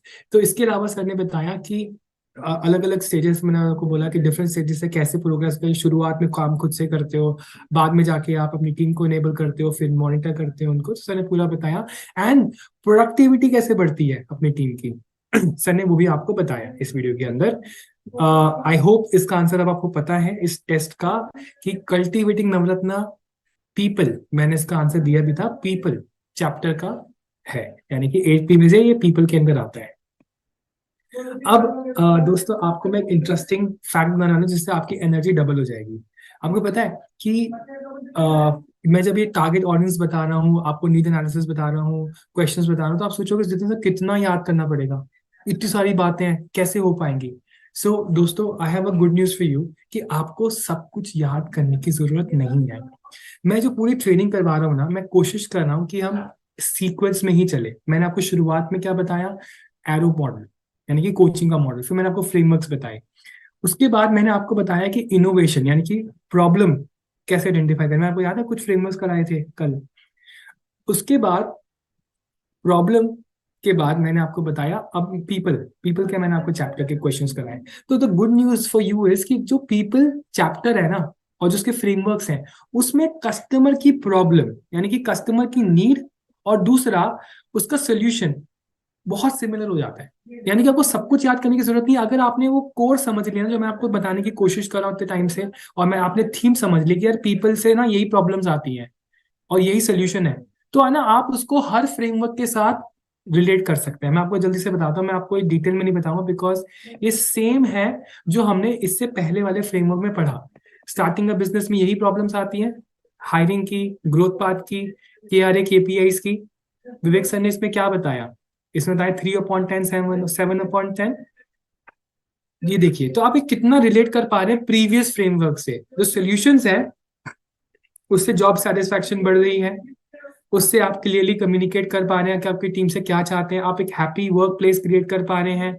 सो बहुत ज्यादा सिमिलैरिटी हो जाएगी अगर आपको समझ में आ जाए कि पीपल से संबंधित क्या प्रॉब्लम्स होती हैं और उसके क्या सॉल्यूशंस हैं। उसी तरीके से मैं आपको नेक्स्ट स्लाइड पे लेके चलता हूं। अगर कोई व्यक्ति जॉब देख रहा है, तो ये वाला फ्रेमवर्क में कौन सी ऐसी प्रॉब्लम्स हैं जिसका आंसर है? डिजायर्ड जॉब रोल नहीं मिल पा रहा है, resume writing, cover letter. So again the solution remains the same, जो मैंने आपको पहले भी बताया। यानी कि आप उसको बता सकते हैं कि सर आपने सही जॉब रोल क्या है आपके लिए, वो आप आइडेंटिफाई कर पाएंगे। आप अपने आप को क्लियरली प्रेजेंट कर पाएंगे, अपनी strengths and weaknesses effectively pitch कर पाएंगे। हमने लास्ट फ्रेमवर्क में ये पढ़ा था कि अगर कोई स्टूडेंट अपने बिजनेस एक्यूमेंट को बिल्ड करना चाहता है, तो ये प्रॉब्लम्स आती हैं कि नॉलेज जो अभी है और जो प्रैक्टिकल नॉलेज चाहिए उसमें गैप है, कैरियर की अनसर्टेनिटी है, और ट्रांसफरेबल स्किल्स नहीं है। तो again same solution, because it is the same chapter people का चैप्टर चल रहा है ना, इसलिए फ्रेमवर्क का सोल्यूशन और प्रॉब्लम सिमिलर है। उसी प्रकार से वर्किंग प्रोफेशनल अगर ग्रोथ चाहता है या अपनी करंट जॉब से अनसेटिस्फाइड है, सो सेम प्रॉब्लम्स आती हैं जो इसमें इस फ्रेमवर्क में सॉल्व है। गैप है, स्किल गैप है, लैक ऑफ मोटिवेशन है, जॉब्स क्रैक नहीं कर पा रहा, IJPs नहीं क्रैक कर पा रहा हूं, और इस फ्रेमवर्क की मदद से आप ये तीनों चीजें कर पाएंगे। यानी कि अपना ग्रोथ पाथ आइडेंटिफाई कर पाएंगे, अपने आप को और बेटर तरीके से प्रेजेंट कर पाएंगे, और सही रोल क्या होना चाहिए आपके लिए वो आप आइडेंटिफाई कर पाएंगे।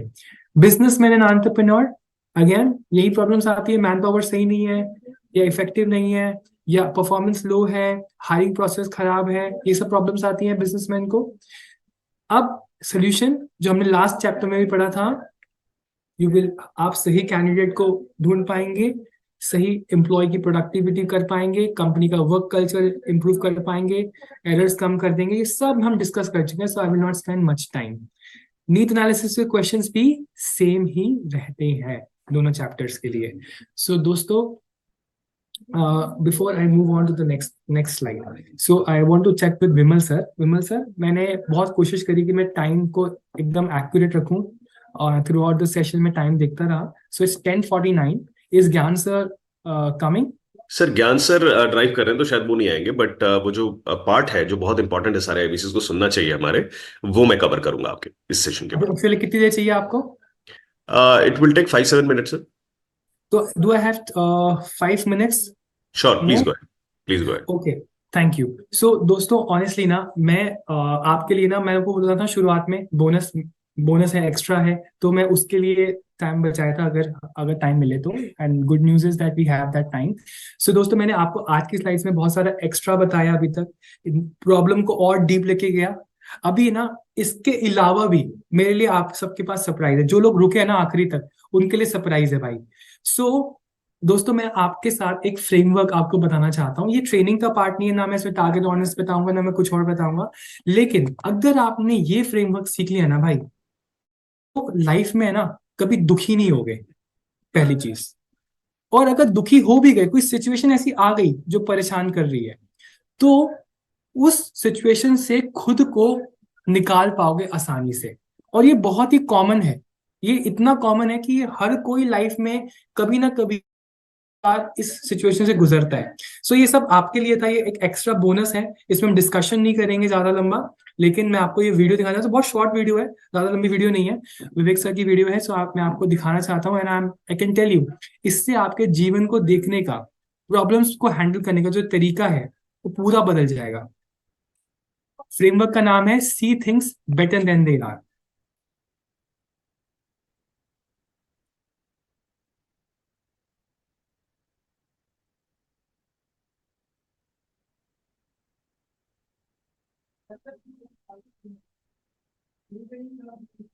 स्वागत है आप सबका आज के असाइनमेंट में। छोटा सा क्विक पावरफुल असाइनमेंट। जीवन में नेगेटिव घटनाएं बहुत होती हैं। When you focus on the problem you lose the goal, when you focus on the goal you lose the problem.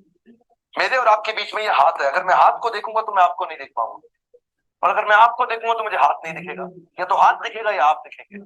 Problem क्या है, लोग प्रॉब्लम भी देखना चाहते हैं, गोल भी अचीव करना चाहते हैं, दोनों चीजें साथ में नहीं होती। या तो आपका फोकस प्रॉब्लम पे रहेगा या गोल पे रहेगा। Every negative incident has a positive intent. हर एक दुर्घटना के अंदर कुछ ना कुछ पॉजिटिव है। Identify top 3 messages in every negative incident. तो आज का फ्रेमवर्क, इसको पेपर पे लाके क्विकली इंप्लीमेंट करने का ध्यान दीजिएगा। मन में विचार रहेंगे ना तो, और पेपर में अगर नहीं आए तो एक्शन में ठीक से आ नहीं सकते। मन के विचारों को जो कि क्लटर्ड है, इधर उधर फैले हुए हैं, उनको पेपर पे लाना है, उसी बोलते हैं फ्रेमवर्क। 3 बातें समझिए। Don't see worse than they are, try to see things as they are, or try to see things better than they are। ये जो तीसरा वाला स्टेप है सबसे अच्छा है, try to see things better than they are। इसको बोलते हैं इंटरप्रिटेशन। इंटरप्रिटेशन बड़ी पावरफुल चीज है, यकीन मानिए मैं आपको बता रहा हूँ, इंटरप्रिटेशन बहुत पावरफुल चीज है। उसी दुर्घटना का आपने क्या इंटरप्रिटेशन किया। पिता की मृत्यु हो गई, एक बोला मैं बर्बाद हो गया, एक बोला मेरी जिम्मेदारी और बढ़ गई। अगर आपको कोई स्किल नहीं सीख पा रहे हैं, एक व्यक्ति कहता है ये स्किल मैं नहीं सीख पाऊंगा, दूसरा कहता है ये स्किल तो मैं ही सीख के दिखाऊंगा। इंटरप्रिटेशन बहुत पावरफुल चीज है। इवेंट में दम नहीं है, आपकी इंटरप्रिटेशन में दम है। इवेंट जो आपके साथ जो घटना हुई है, इंसिडेंट, उसमें दम नहीं है, इंटरप्रिटेशन में दम है। तो ये स्किल है, एक ट्रेनिंग है आपके लिए कि नया high quality interpretation, trying to see things better than they are कैसे बिल्ड किया जाए। एक पेज का फ्रेमवर्क आपके सामने, 3 स्टेप्स हैं, बहुत सरल है। इंप्लीमेंट करते ही जिंदगी आसान हो जाएगी आपकी, क्योंकि परेशानियां तो आप, सिंस यू आर लीडर, परेशानियां बहुत आएंगी, खत्म नहीं होंगी। पहला स्टेप, इंसिडेंट लिखिए जिसने आपको ट्रबल किया। अपनी लाइफ का एक इंसिडेंट लिखिए, अपने बिजनेस का, सोशल लाइफ का, प्रोफेशनल लाइफ का, पर्सनल लाइफ का, सामाजिक, व्यापारिक, पारिवारिक, जो भी इंसिडेंट है जो आपको तंग करता है, पहले स्टेप में इंसिडेंट लिखिए। दूसरे स्टेप में ढूंढो पॉजिटिव मैसेज को ढूंढो। Complain is a gift, catch it. ढूंढिए उस इंसिडेंट में 3 पॉजिटिव मैसेजेस क्या है, जिसको हमने बोला है साइकोलॉजी, इमोशन या परसेप्शन। दूसरी तरफ है फिजियोलॉजी, मोशन या एक्शन। लेकिन स्टेप 2 में पहले ढूंढिए ये इंसिडेंट ने आपको क्या 3 अच्छी चीजें सिखाई है। What are top 3 messages, what are top 3 learnings. अभी तक मेंटल चल रहा है, एक्शन में नहीं आया, तो तुरंत लिखिए चेंज इन साइकोलॉजी, यानी कि मानसिक परिवर्तन क्या होना। ये इंसिडेंट ने आपको क्या इंपॉर्टेंट लर्निंग दी, क्या 3 मैसेजेस हैं उस इंसिडेंट के साथ। 3 ढंग के नए मैसेज लिखिए।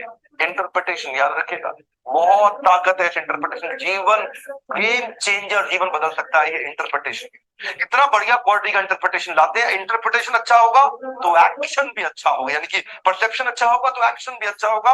अब उस नेगेटिव इंसिडेंट को डील करने के लिए 3 एक्शनेबल्स में लिख लीजिए, change in your action plan, जिसको हमने क्या बोला, फिजियोलॉजी, मोशन या एक्शन।